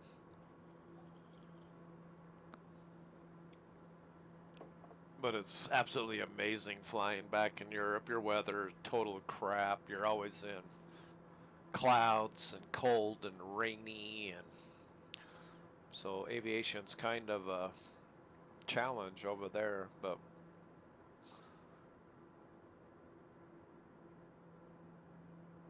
I'd like to fly around China. I've done the Middle East a little bit, a lot of Europe, of course, England, France, Germany, Italy. Dayer Tango Echo Romeo, contact Albuquerque Center on 135.875. Good day. Copy. 135.875 for Dayer Tango Echo Romeo.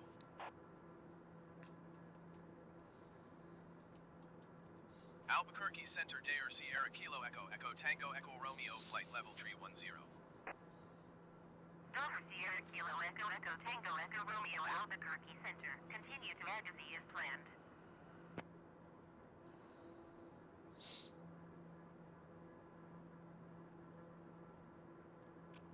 So we're actually peeling off the minutes. Now we're at 15:07 estimated time arrival. So this tail, we're up to 56 knot tailwind now. So we're actually really 378 knots ground speed. We picked a good day to go this direction. Now if we were heading west, this would suck. So we'd be doing about 310, 320 right now.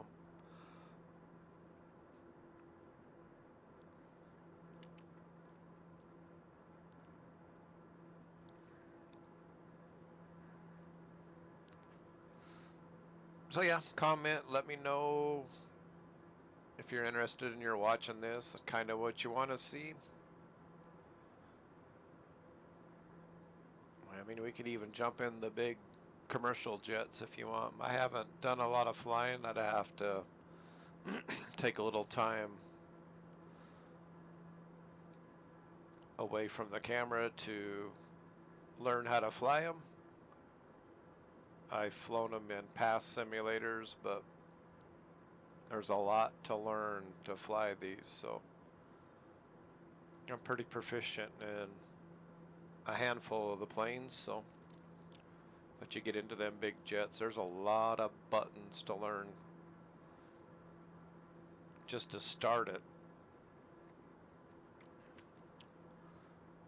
But eventually I'll get up there and become just as, it just takes me a few minutes to remember where all my buttons are when I change aircraft. Like the first flight in this, it's like just gotta refresh my cab flow on where the buttons need to be. And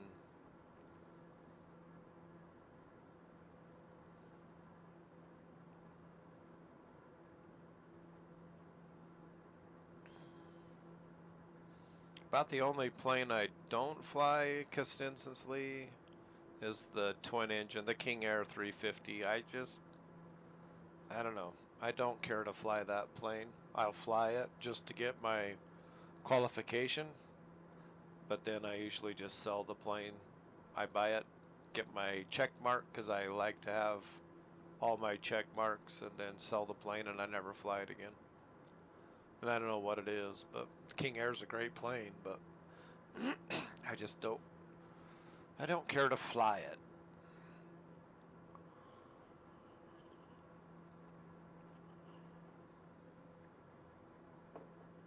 And a lot has to do with the way the simulator flies. I think I flew the plane quite a while ago, and at the beginning stages of this, a lot of your planes sucked. They really weren't tied in good. But then as updates come in, they begin to start updating different aircraft to where they start flying better and things start working. At the beginning, I mean, a lot of your nav systems don't even work, your maps don't work. It's just a very raw start because this was quite a simulator. But now things are starting to work quite well, and then every time you get an update, changes a lot of stuff, and you gotta kind of relearn, retrain, and figure out why what you were doing before doesn't work. So it is improving, it just kind of screws with your efficiency, because you're not learning the real thing, you're learning what the simulator has to offer you at the time. So, and once it updates, it's up to you to bring yourself back up to speed. And there's a lot of videos out there that help bring you along.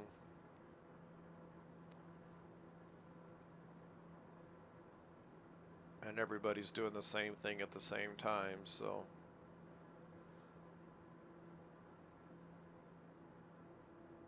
I like to stick with the one, like there's a Pilatus that just came out, and I can't even start the damn thing on the ground. Yeah. I like to start my planes from a cold start. You can have it setting on the runway, engines running and throttle take off, but that's no fun. But yeah, I can't even get the last time I flew it. It might work now, but I could never start the plane setting from a cold start, and I have no idea. There's a certain button or something that isn't there, and I don't know why they would release a plane without being able to cold start it on the ground. But and I have an X Cub I can't start on the ground. I was actually going to start out this career in an X Cub, which is a little small bush plane. I sat on the tarmac and tried to start it. Never could get it to fire off at a cold start. So I moved up to the 152.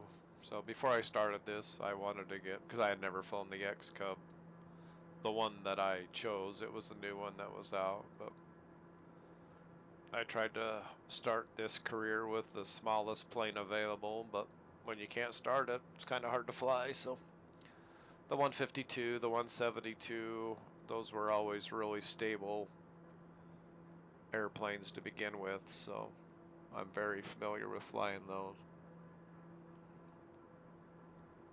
But we will get into the smaller Cub bush plane flying into the mountains in the summertime. Oh, there's some turbulence. And as the updates come in, more planes will come. Because I think that Pilatus would be fantastic to fly. It's a turboprop, just like this, but it's a bush plane. Wow, getting thrown around a little bit. And usually when that plane bounces, you look at your wind indicator and you can see it's bouncing around. Now we're at 70 knot tailwind. If your plane bounces really hard, you look at that and it's probably your wind direction has changed. You've gone through a wind shear, or it's kind of steadied out now, but it was bouncing from 160 to 70 to 60.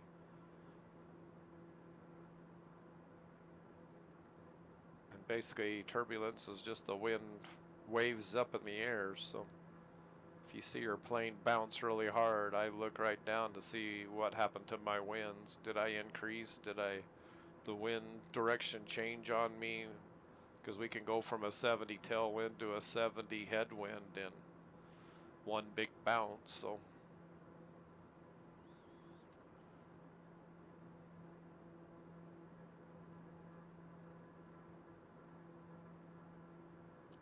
and everything's trimming back out. Got our altitude back, 70 knot tailwind, our airspeed's climbing a little bit. We did lose, if we look at our Mach meter, we're down to 549 instead of 551, so we did lose a little air off the plane, and it does take us a little time to recoup. We're up to 550 now, so everything's back to normal. Takes a little bit, but we're 71 knot tailwind now, so we're cruising at 392 ground. Now we are at 1505. So we got another 55 minutes at this speed. So once we start dropping, we'll gain some, but so roughly an hour we'll be on the ground in Texas, Austin area.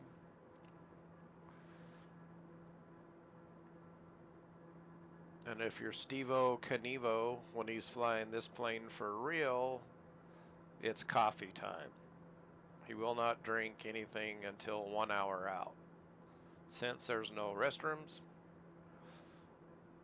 So he's quite the character. I like watching his videos. Because when you're 1 hour out, what time is it? Coffee time. I can start drinking my coffee. Because his day, if he flown this Would have probably started at 3 o'clock in the morning, got to the airport, get the plane ready.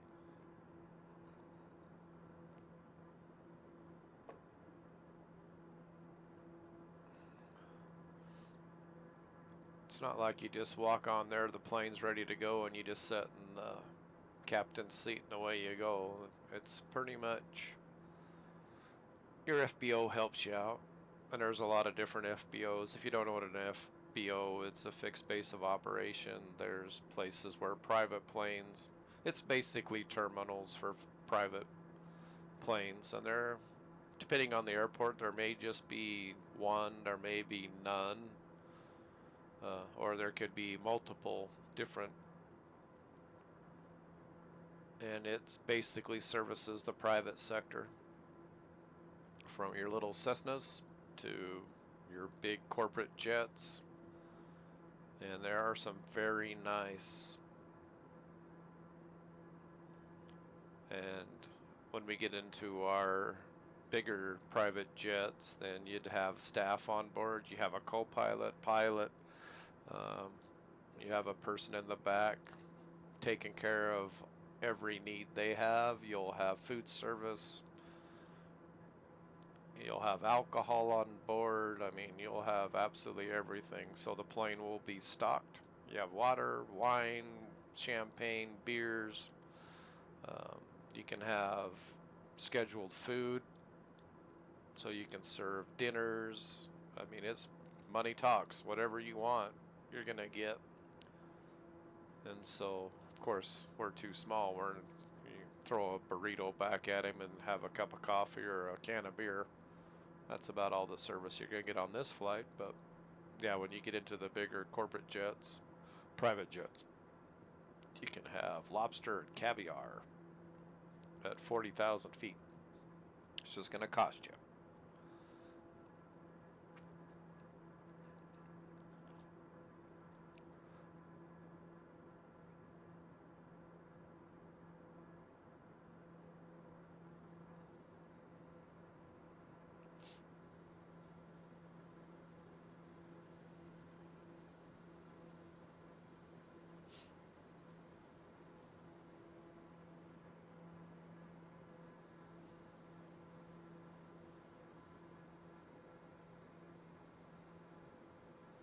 Now the reason why we go off of UTC time is there are no time changes. We're going to fly at least one time zone on this flight alone, but our time never changes, so that's why you always go off of UTC time. I can take off from the West Coast, fly to the East Coast. That's 4 time zones. Or 3 time zones, and it never changes. So time changes are a pain in the butt when you're on the ground, but when you deal in aviation and you can cross 5, 6, 7 time zones, I think West Coast to Hawaii is 5 time zones. It can really. So aviation is basically standardized, get everybody on the same. So it is kind of confusing. I have no clue what time it is other than it's 7:15 where I'm at right now. So it's probably 8:15. I'm not quite sure what time zones we're going to be in. And I should know the UTC conversion time. I should know exactly. But I don't know where our time zones are. So it's either 8:15 or 9:15 in the morning where I'm at. But UTC time's 14:15. That'll never change. We never change that time. So when it says we're going to arrive at 15:03, we don't have to convert time zones. It's just standardized all around the world. No matter where you are in the world right now, it's 14:15 UTC time. So the people on the opposite side of the globe, it's nighttime at 14:16.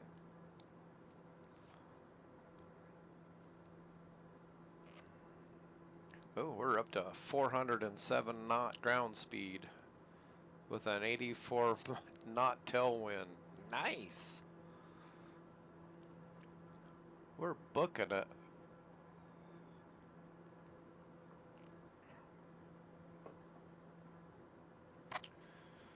Okay, I should get some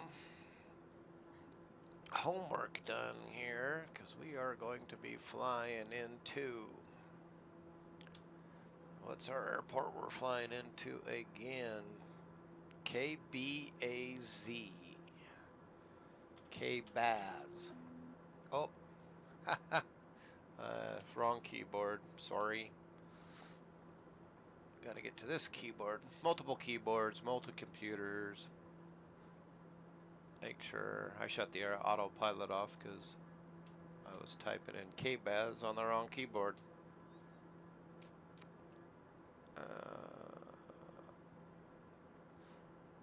I need to make sure everything's good.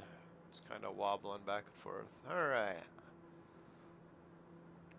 New Braunfeld National Airport. 6,500 foot runway by 100 foot. We have two different runways, both 100 foot wide, 165 and 153.64.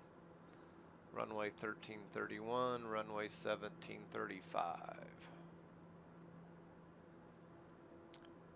And we have RNAV 13, 17, 31, 35, and a VOR DME. So we have pretty much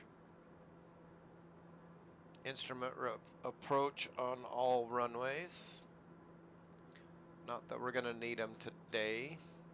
Looks like it's pretty nice weather.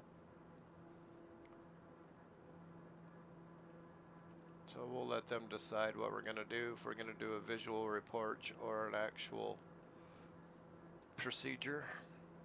Don't matter to me. I don't care. Okay, we have a flight school administration. We got hangars to the northeast, hangars to the south, FBO ramp, GA transit ramp, and the fuel. Okay, I'm just getting myself familiar with the airport, the taxiways, depending on what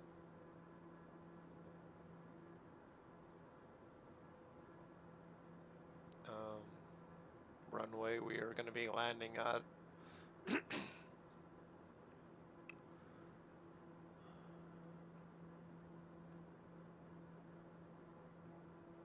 And I just bring up the airport diagram to see all that information. So, okay, homework done. I'd have done that a long time ago, but I refresh my memory.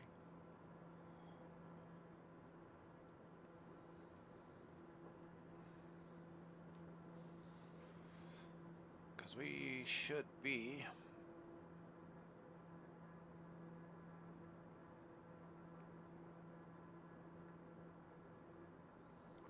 getting close, but now we're not going to play the 500 feet per minute, 700 feet per minute to make sure everybody's comfortable, because now we're pressurized, so I can bring her down 2,000 feet a minute and still be comfortable.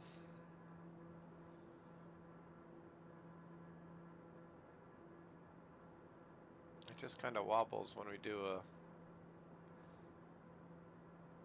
track change. Takes a while for it to level off.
Okay, we're 30 minutes out.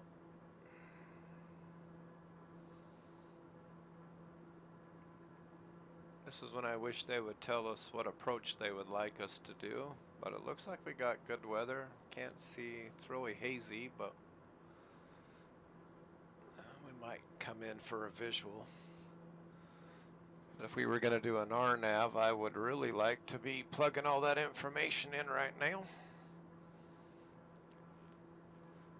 They can usually have me completely fly by the transition, and then the plane wants to turn around. I got to learn how to change that information.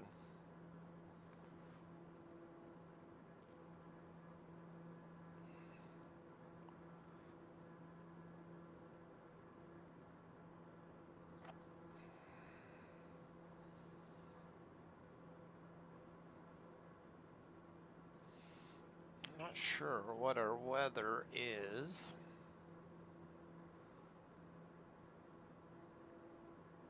At K-Baz.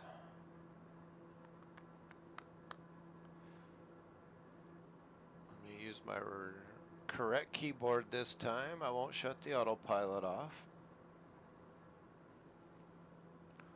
Let's see if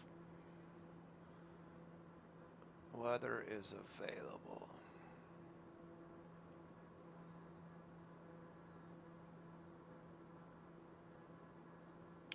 K-Baz, 8 knots of wind at 300 degrees, 10 statute miles, clear. That's a great, it's a nice day. 5 o'clock, 2 miles at flight level 240 generic. Report them in sight. Delta 1165 traffic is 10 o'clock, 2 miles at flight level 260 generic. Report them in sight.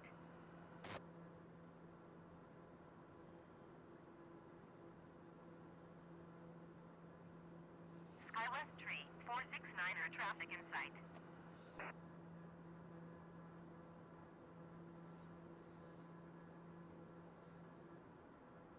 Delta 1165 have the traffic.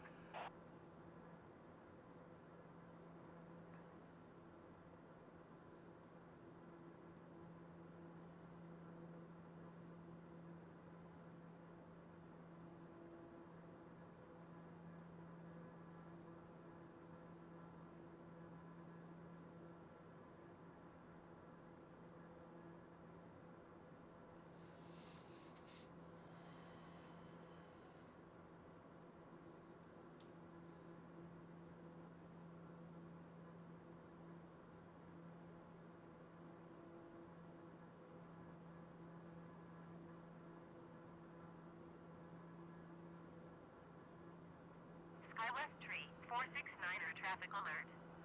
4 o'clock, less than 1 mile flight level 240 generic. Report them in sight.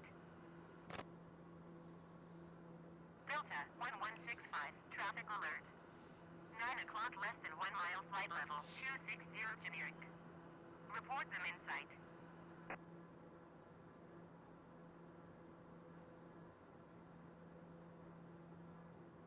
SkyWest Tree 469er have the generic in sight. Okay, we're just going faster and faster. Now we've got a 96 knot. Have the generic in sight. We're doing 418. Albuquerque Center, SkyWest 5281 is passing flight level 335, descending 10,000 feet.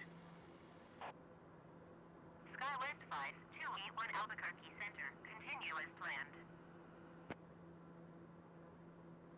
So we're moving right along. 97 knot tailwind. 419 ground. Tango Echo Romeo, contact Houston Center on 125.75. Going to Houston. Good day. Going to 125.75 Dayer Tango Echo Romeo. Houston, hello. Houston Center Dayer Sierra Kilo Echo Echo Tango Echo Romeo flight level 310. Air Sierra Kilo Echo Echo Tango Echo Romeo, Houston Center, continue as planned. Will do. Okay, the radios are getting busy. We're getting close. We still got 230 miles, so we're still quite a ways out, but we're 32 minutes out now. So we should start our descent here in the next 5 minutes, 10 minutes.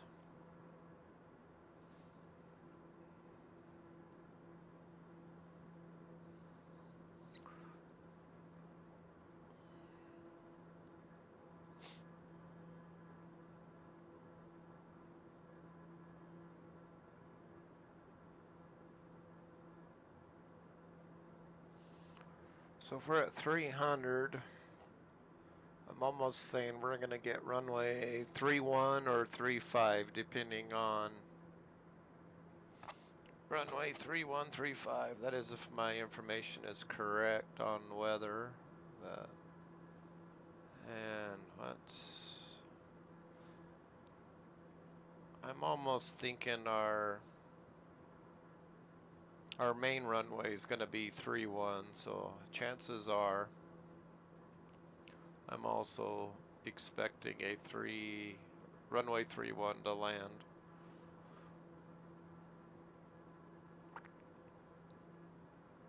If the winds are the same as what my Sky Vector just told me.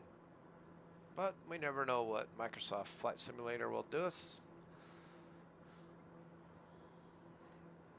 We're bumpy again because we just went to 101 tailwind. Nice.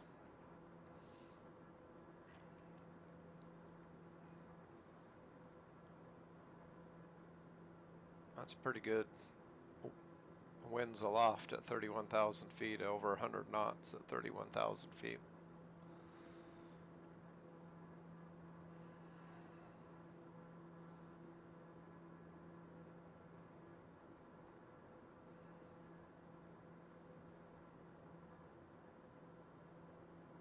Okay, we're almost 30 minutes out.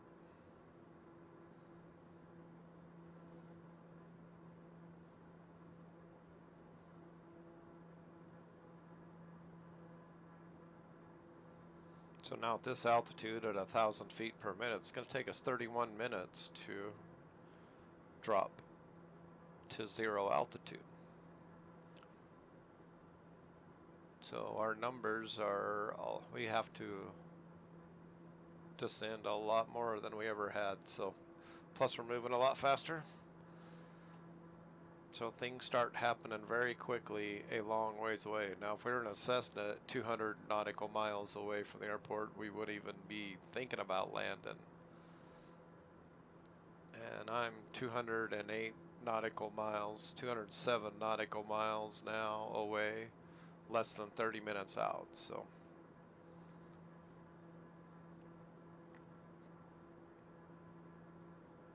that's the difference between the different aircraft.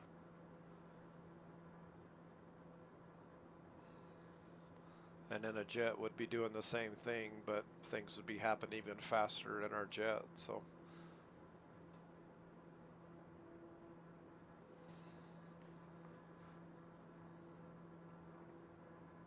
but I've did my homework. I think we're ready. Just let me know what runway, and we're just gonna bounce around here.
What's our elevation at our airport? Our airport is 658 feet. So we're going to be dropping 30,400 feet. Or 29,400 feet to pattern altitude. So we roughly got to drop 30,000 feet. Simple math, that's 30 minutes at 1,000, 15 minutes at 2,000. So I'm just getting into my brain. We've already passed the threshold. We're going to have to drop at least, we won't be there at 1,000 feet per minute. So we've kind of moved into the 2,000 feet per minute, 15 to 2,000 feet per minute descent rate right here. And the farther or the closer we get to the airport, the steeper our descent's going to have to be. This is where I don't know real world stuff. I just know simulation world, they pretty botched this whole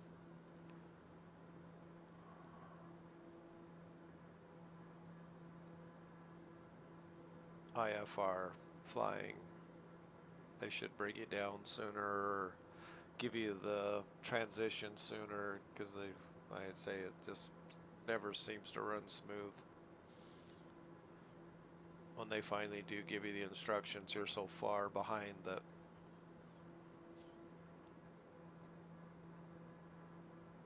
but maybe that's the way it is in the real world, and I gotta wrap my brain around dropping faster. And I think they know their approaches before now. That's why talking to real pilots would be a benefit, so you can use their knowledge to kind of bring realism into this, because I like to keep it as real as possible. I'll never do this in real life, but I can pretend to do it in real life.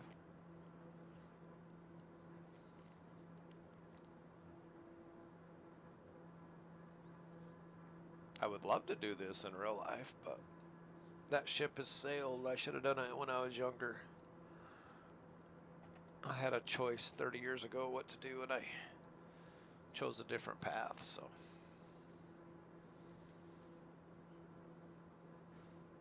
And a lot of the decision making was how expensive being a civilian to get into aviation. When you have to write the check for every class, it's very expensive. The biggest decision is to walk into military, go to the Air Force or something, and let the taxpayers pay your bill. You learn, and then when you come out of the military, then you can go in. But I didn't go into the military, and I had a hard time writing all them checks for flight school.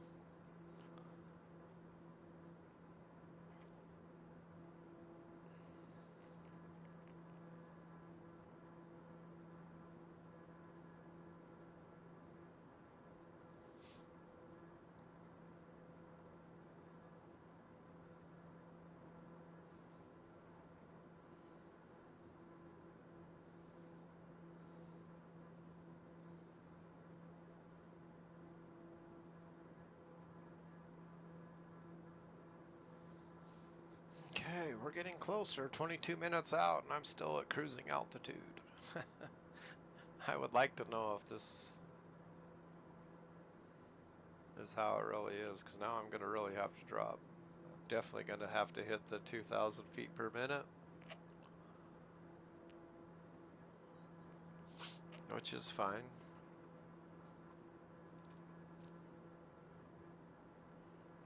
We do have VIPs on board, so we gotta really make things nice and smooth to pass this. We can't bank over 45 degrees. We can't pitch up, pitch down. It's just got to be a nice, comfortable ride.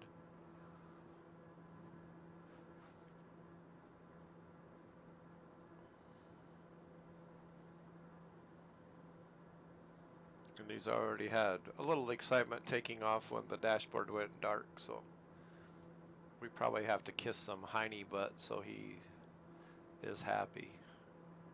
Or she, whoever this person is. Hopefully they have a sense of humor. That when I raise my gear, my light, all my dash goes black. Great way to start the day. At least the rest of their day will be good. They escape death.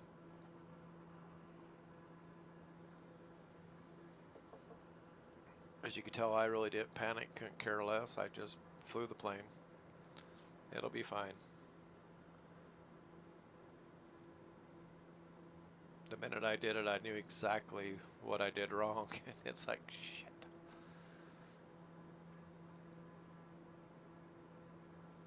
I really need to find that bug. When you start dealing with switch inputs and stuff, it gets so complicated.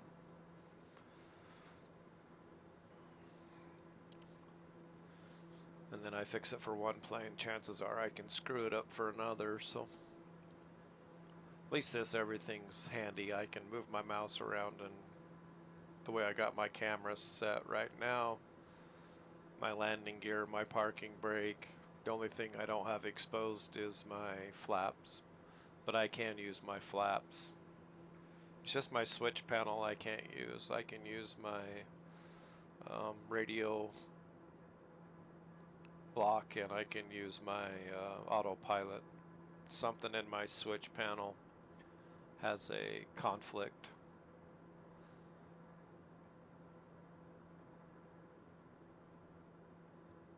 And that's the biggest conflict I've ever seen, is making everything go dark. So I'll poke around and see, but like I say, I'll fix it for this, but probably screw it up on another plane.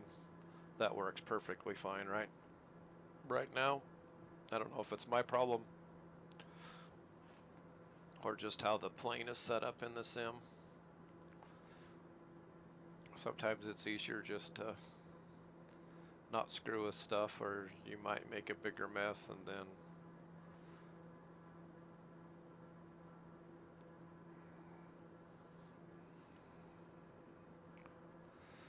okay, we're coming up on 18 minutes, so we're almost 15 minutes out.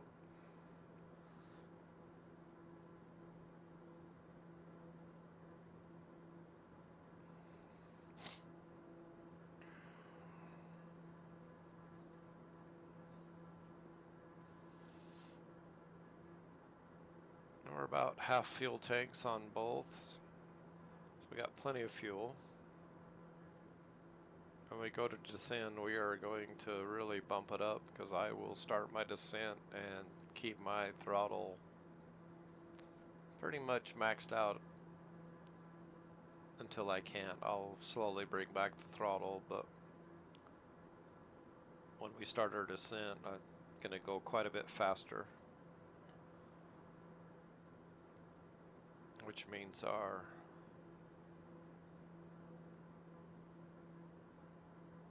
time will quicken on us and make our window even smaller.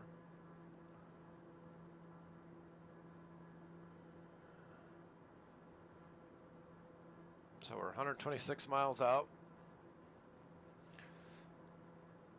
Now let's get ready to bring this bad boy down.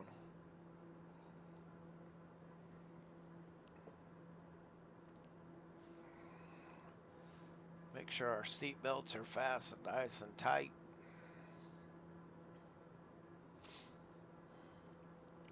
And wait for that radio call to descend. Hopefully within the next 3 minutes.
Okay, we're coming up on our 15-minute out. So it'd be nice to start coming down, and we're 107 miles out. So I'm gonna try to see where they, if it's 100 miles out where they start our descent, it's not 15 minutes because we're already broke through that. It's just kind of interesting to see how far they push it. Maybe 5 more nautical miles. That puts us 100 nautical miles out if they will start our descent. Then it'd be nice to know what. Air Tango Echo Romeo descend and maintain flight level 190. Okay, it's between that 190. Descend and maintain flight level 190 Air Tango Echo Romeo. Of course, I just lost my. All right, I got problems as usual. Oh, lovely. You've got to be kidding me. Well, Landing gear. okay, that was a big hiccup. I have no clue what just happened. It froze.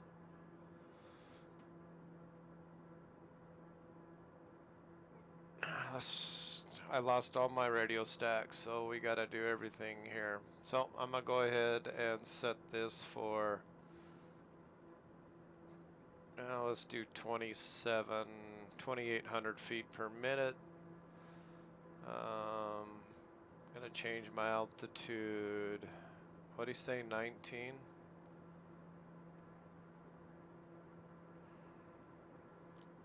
I thought I lost the whole system. Makes me very mad when I get this far into a flight and everything freezes up. Alright, let me catch back up. I am way behind my plane. 19,000 feet.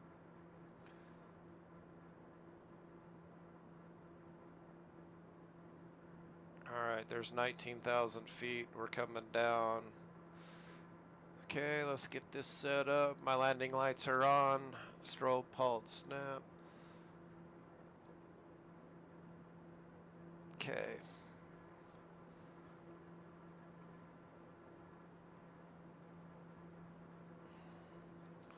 Now you can see our speeds are coming up. On our indicated, we're at 213.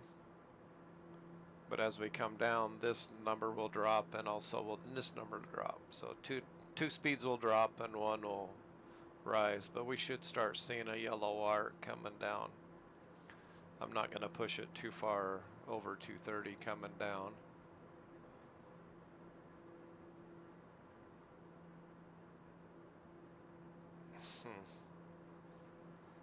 I just love glitches. Seems like I've had a lot of glitches here lately. And the longer the flights are, it seems like the more problems I have with.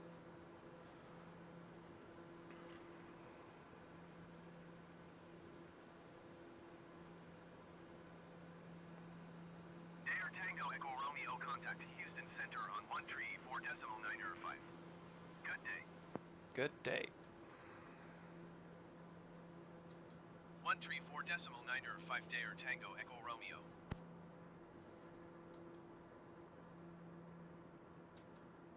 Houston Center Dair Sierra Kilo Echo Echo Tango Echo Romeo is passing flight level 245, descending flight level 190. Dollar Sierra Kilo Echo Echo Tango Echo Romeo Houston Center continue as planned. Yeah, I've lost everything. Switch. I guess I jinxed myself when I said what switches work. Now nothing works. Okay, our 19,000 feet, we're still above our 18,000 feet, so we don't have to worry about our altimeter. We have our landing lights on, so we are good for 19,000 feet. It's basically doing a descent checklist in my brain, what I need to have done, what I have to have accomplished at 18,000 feet. We're still above that, but we're all prepared. All I got to do is switch my barometer when we drop below 18,000 feet. And then the next target I have to hit is the 10,000 feet to make sure my true airspeed is below 250. So there's 2 more things on my list I have to accomplish in the next 11,000 feet. And we are 12 minutes out.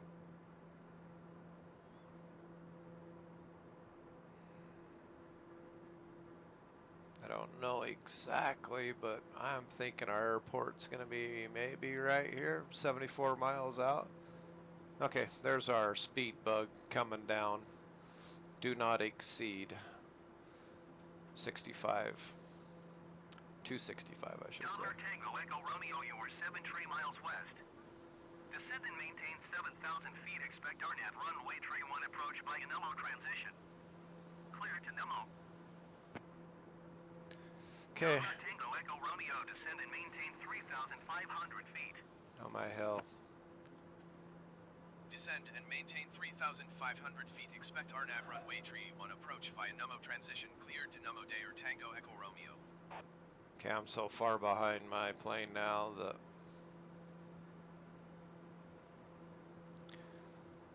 let's see, we want to continue down. Probably not at this rate. Okay, we gotta slow our plane down. I'm doing 240, so we'll bring back our throttle. We can come back to an idle. Let's get into our procedures. RNAV 31 approach. RNAV 31, and what did he say for transition is pneumo. Transmission pneumo, right there. Load and activate. See, we've already passed the damn thing. How much farther back? It wants to take us back 200 miles. No, I'm gonna set my heading. Okay, we're gonna go off a heading until I figure this out. Okay, let's go back home. See, this is where it pisses me off to really gets me. Bring my flight plan up. I need to find my approach. Make sure I keep flying correctly. Okay, here's my approach.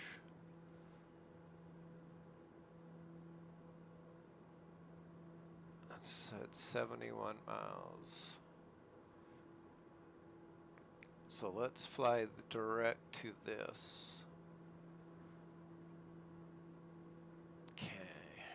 This is where I'm learning this much. So I'm learning on the fly.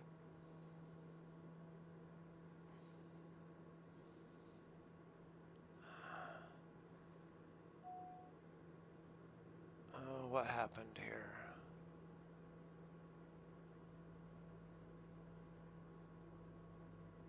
Why did I lose my engines? Holy Toledo. We're doomed.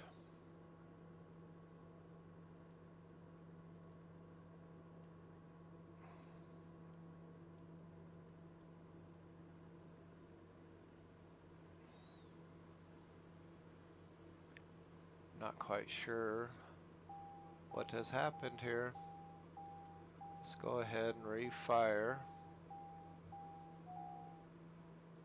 Things fired back up. Not panicking yet.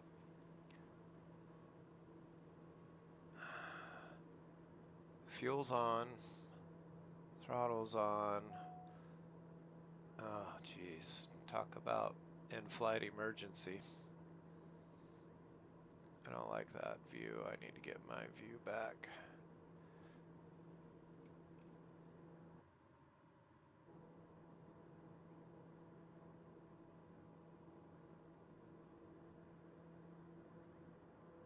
Okay, that was exciting. I got my engine fired back up. I have no clue what happened there. This thing is horrible to me. Oh, I hope the guy's not sitting in the front seat. I need to get my view back, and I cannot get my view back to where I want.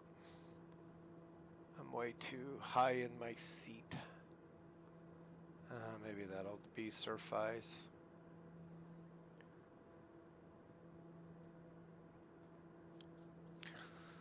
Okay, where am I at? Okay, I was told to go to 3,500 feet. My RNAV approach says 24. Oh, where am I at? 3,500 feet. So let's just get to 3,500 feet safely and deal with this. I've already busted my speed. I'm at 270. I should have been at 250 1,000 feet ago.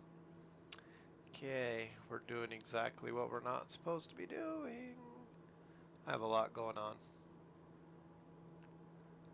that I'm going to deal with here.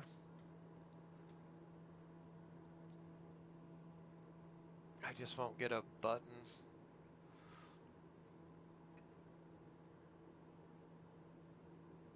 So I'm pretty much at an idle right now. The engine's on an idle and our speed's dropping. We'll be fine. There's just a lot going on that shouldn't have had to go on. I have no clue why my engine died. There's no buttons down here. It's just, it'll be nice to get on the ground to make sure we actually survive this trip. Okay, alright. Tango Echo Romeo, contact Houston Center on 120.6. Good day. Good day. Okay, we got our speed under control. 6 day or Tango Echo Romeo. We're below the 200 mark, so. Houston Center Dayer Sierra Kilo Echo Echo Tango Echo Romeo is passing 5,900 feet, descending 3,500 feet. Dayer Sierra Kilo Echo Echo Tango Echo Romeo, Houston Center altimeter 30.52. Continue to Nemo as planned. Yeah, I'm already past that. So see, it's just, it creates so much stress that, well, not stress, but unorganized. I should have just plugged. I usually try to decide what runway and I plug it in a long time ago and would have been fine, but it's just kind of nice to see how the computer thinks so I can kind of think ahead.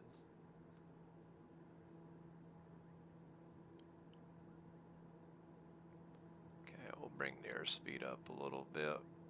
We're going to be leveling off here in 5, so. And on today, at least, it's not a IFR condition, so at least we can see the ground.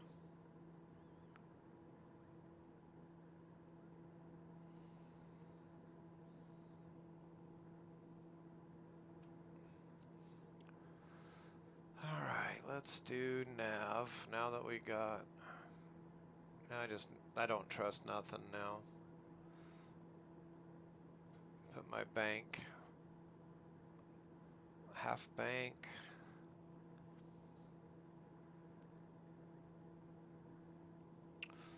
Okay, so we got our altitude. Now I need to change. See, I forgot to do a bunch of stuff.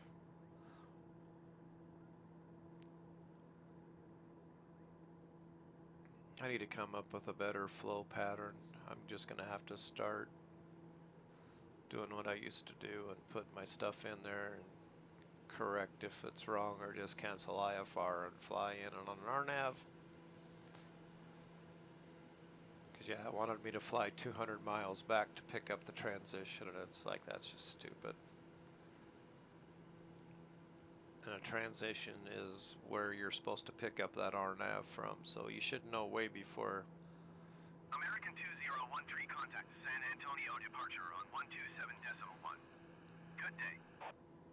But I did call it. I figured it'd be runway 31, so I should have just did it. 127.1 for American 2013. But that's part of the fun, is dealing with problems. Alright, let me bring my plate up for our nav 31.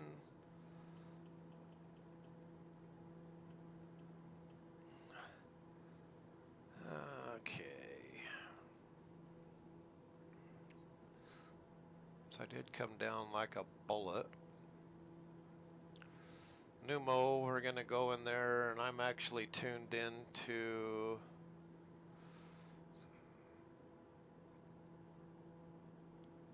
Fekin.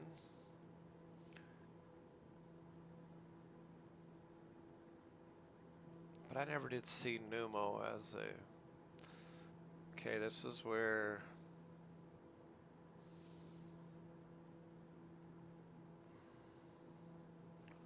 If I knew exactly what to do here...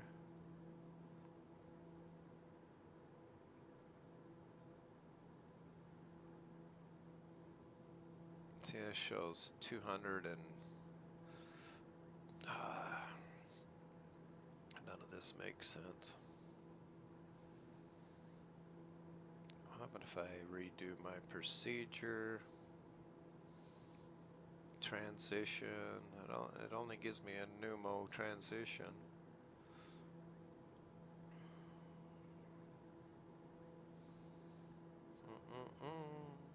This is how you learn.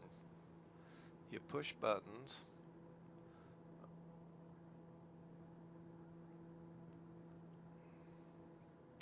We're 35 miles out. Okay, what is that? Yeah, see, that wants us to go right back. Houston Center, American 201-310,200 feet. American 2013, Houston Center, altimeter 30.53, continue as planned.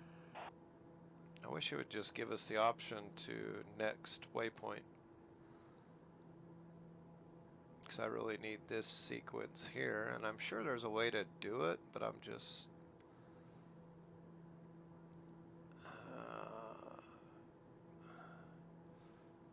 Because we go into our flight plan here. See, it shows us going to... But it shows us totally wrong here.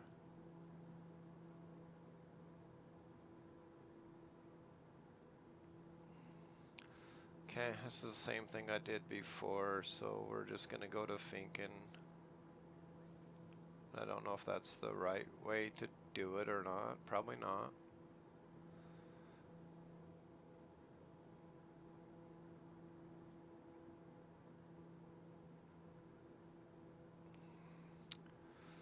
So now that I changed that, let's go back to nav, and it'll follow that into...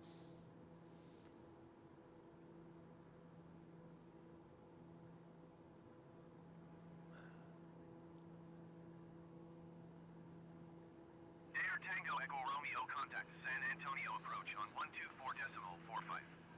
Good day. Good day. So... Going to 124.45 Dare Tango Echo Romeo.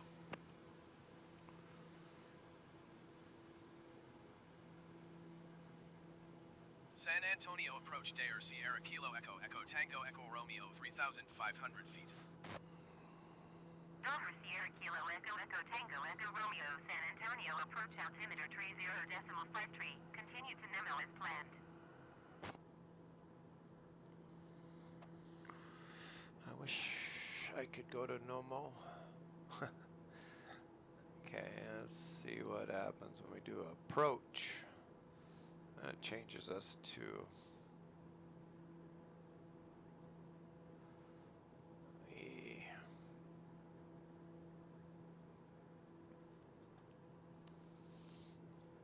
Well, this isn't going as smooth.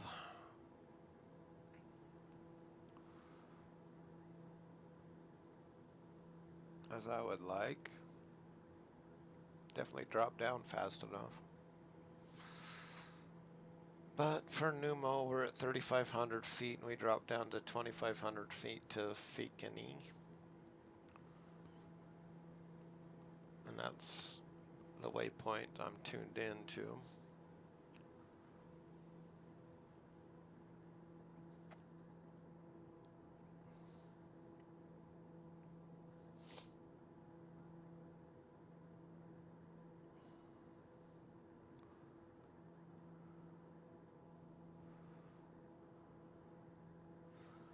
Three hours of boredom to 20 minutes of sheer terror if you were flying with me today, because I have no clue.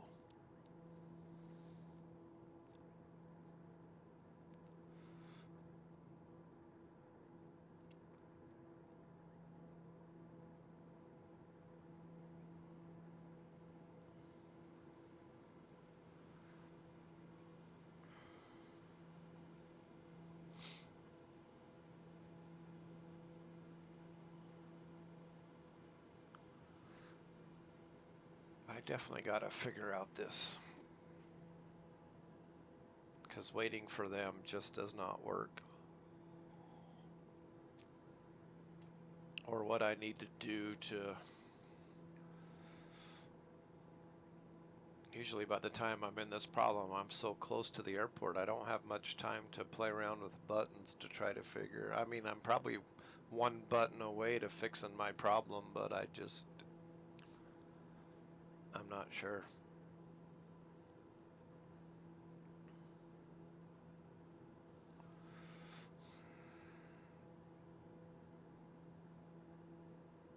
It'd be nice to have just next waypoint. Push one button and you go to the next waypoint on our approach. That'd make my life so much easier, but I don't see that button. I don't see that option. I go into flight plan. I don't see that.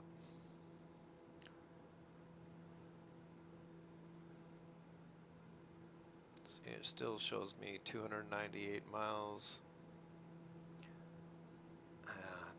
I don't know how to get around that problem right there.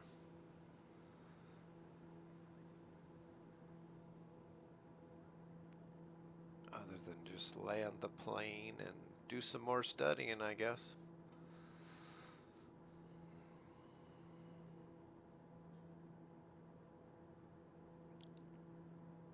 Okay, we're gonna fly by the runway or the airport.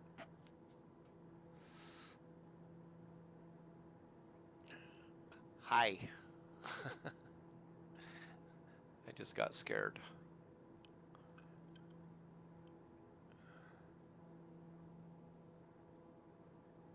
A person just walked in and looked at me because she just got out of bed. And that would be CJ. Yeah, I'm talking about you, jerk. Scare me. Okay.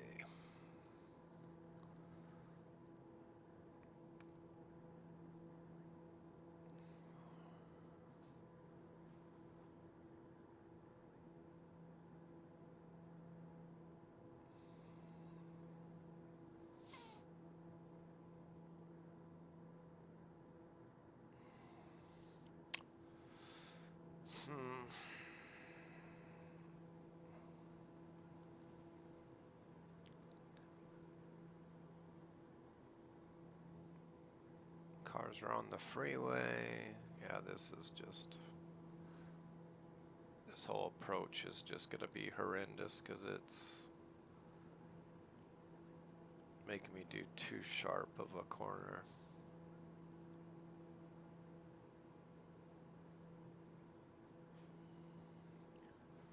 So I'm probably going to do a heading.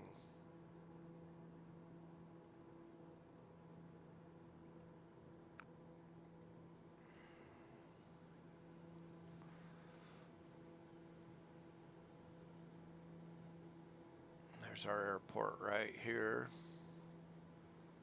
That's our runway that we're gonna shoot for.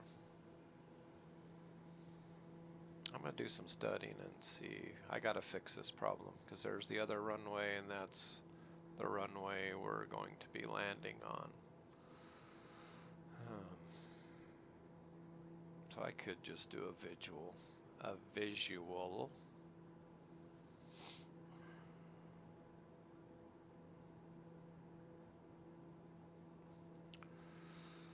Alright, I'm gonna go ahead and do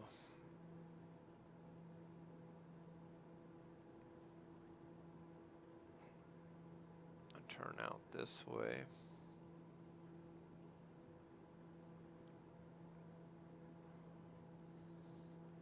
I'd like to fly the approach, but I don't think it's gonna be an option today.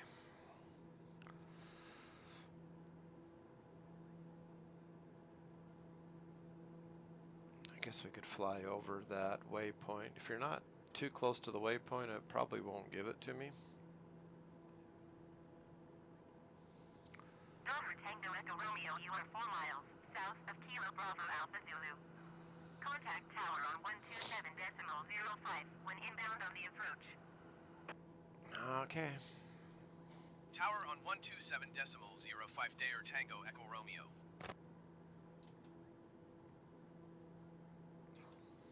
Tower Dayer Sierra Kilo Echo Echo Tango Echo Romeo 5 miles south inbound RNAV runway tree 1 approach.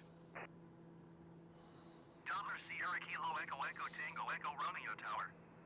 Altimeter tree 0.55 wind tree 46 at 10. Cleared RNAV runway tree 1 approach. Okay, we're cleared. Got my burn. Cleared RNAV runway tree 1 approach Dayer Tango Echo Romeo.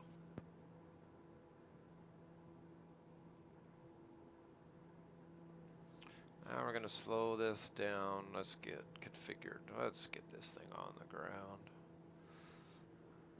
Get below 150. We're at 30% torque, so I can drop down another 10% if needed. Let's get this thing ready to land. At Fikini, we're gonna want to be at 2,500 feet. So let's go ahead and get rid of that right now.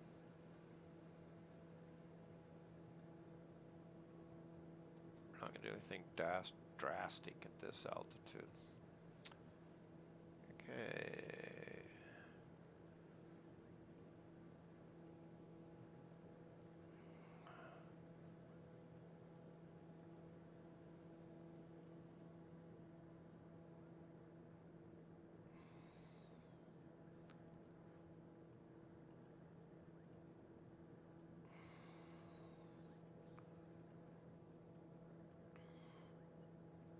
Okay, our speed's 145, so we're within our gear range now.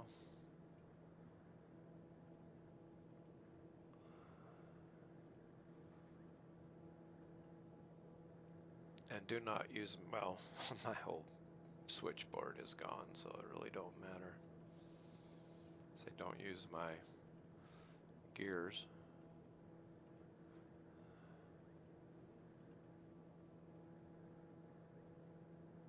Okay, there's our approach. Let's see if our approach works. It might. Connect.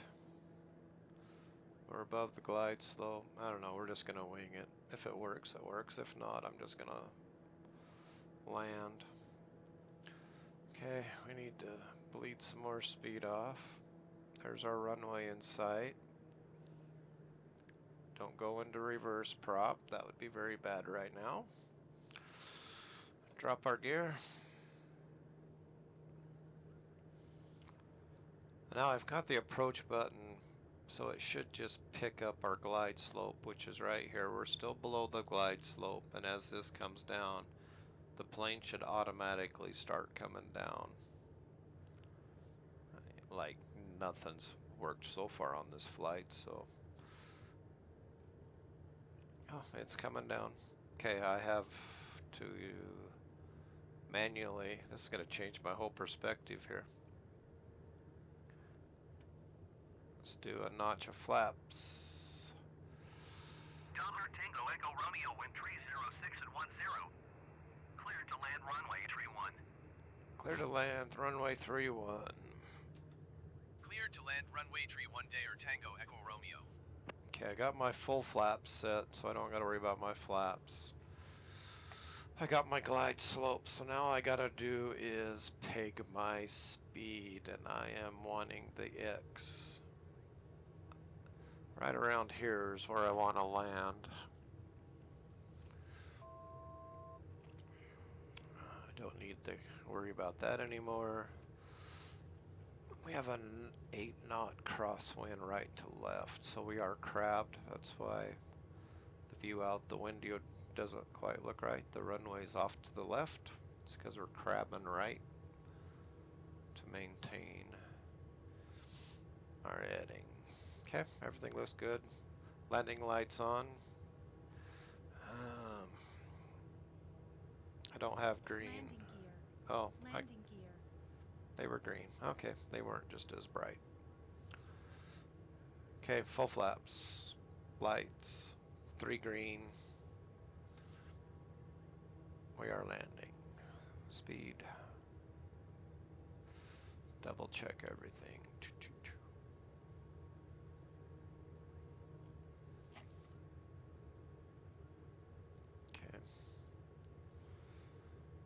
Speed's good. Landing lights 3 green.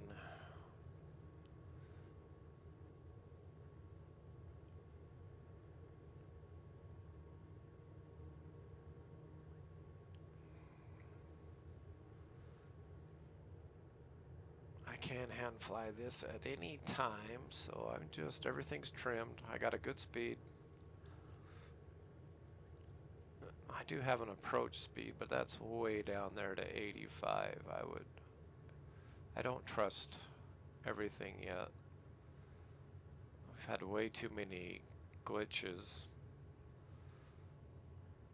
Okay, there's our rotate speed, and then we have approach speed, which is even slower. As we get closer, I'll slow the plane down, but at any time I want to be able to do a go around. Everything seems to be working. Okay, I'm gonna go ahead and my plane, and we are going to land. Okay, our 6-knot wind has become a headwind almost.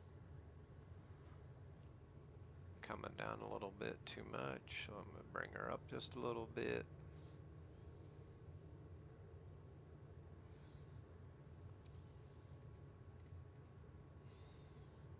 Right on the approach speed, right on the money, so I just float so much. There's so much power in this motor. Approach speed's good.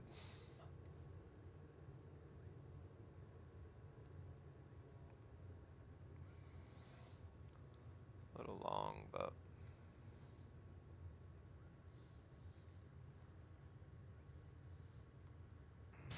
Transporter from dispatch. Take the VIP to the parking.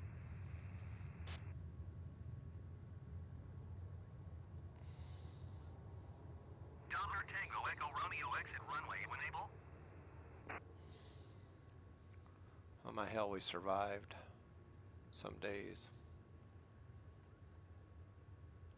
Okay, we want the right. This is the way we check the airport out, find out where we want to be. Dollar Tango Echo Romeo contact ground on 120.175. Copy. Let me get off the threshold first. Acknowledge ground. 120.175 for Dair Tango Echo Romeo.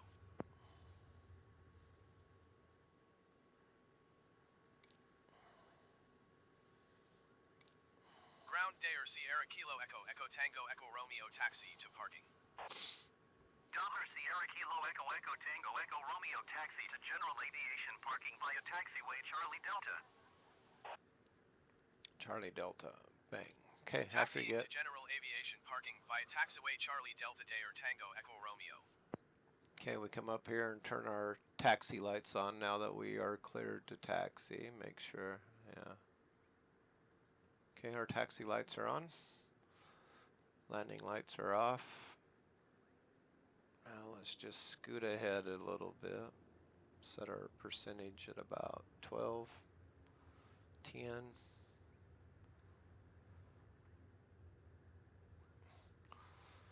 Well, that ending to that, wow, I just went into reverse thrust. It's so temperamental.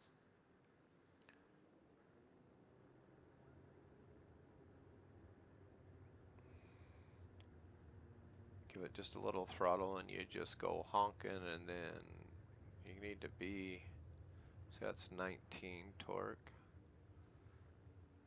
15. Alright, let's just, there's our little buddy right there that wants to park us.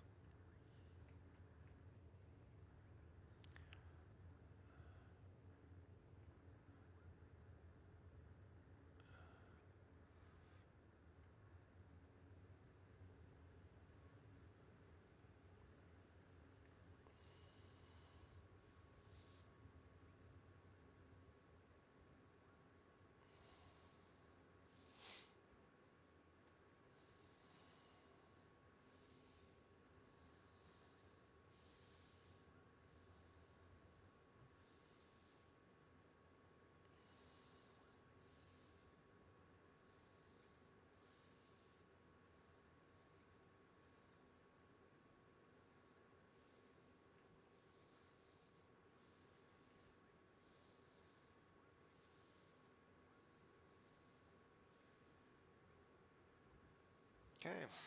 Holy cow, we made it. A lot of computer Transporter, problems. disembarkation in progress. Stand by.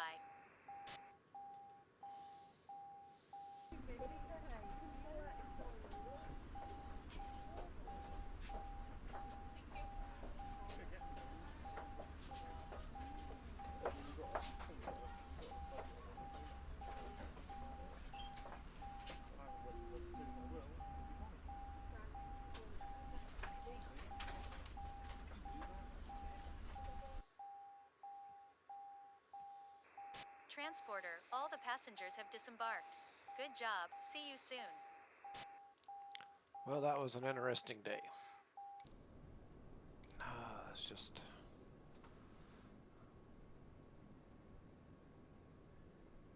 not exactly how smooth we would like our first flight of the day to be.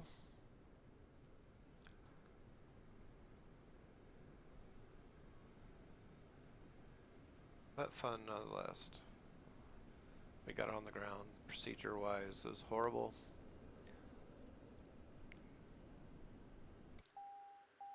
So, the magic switch is right there. Bang. 14 minutes a night flight. 1 night takeoff, 1 day landing. Okay.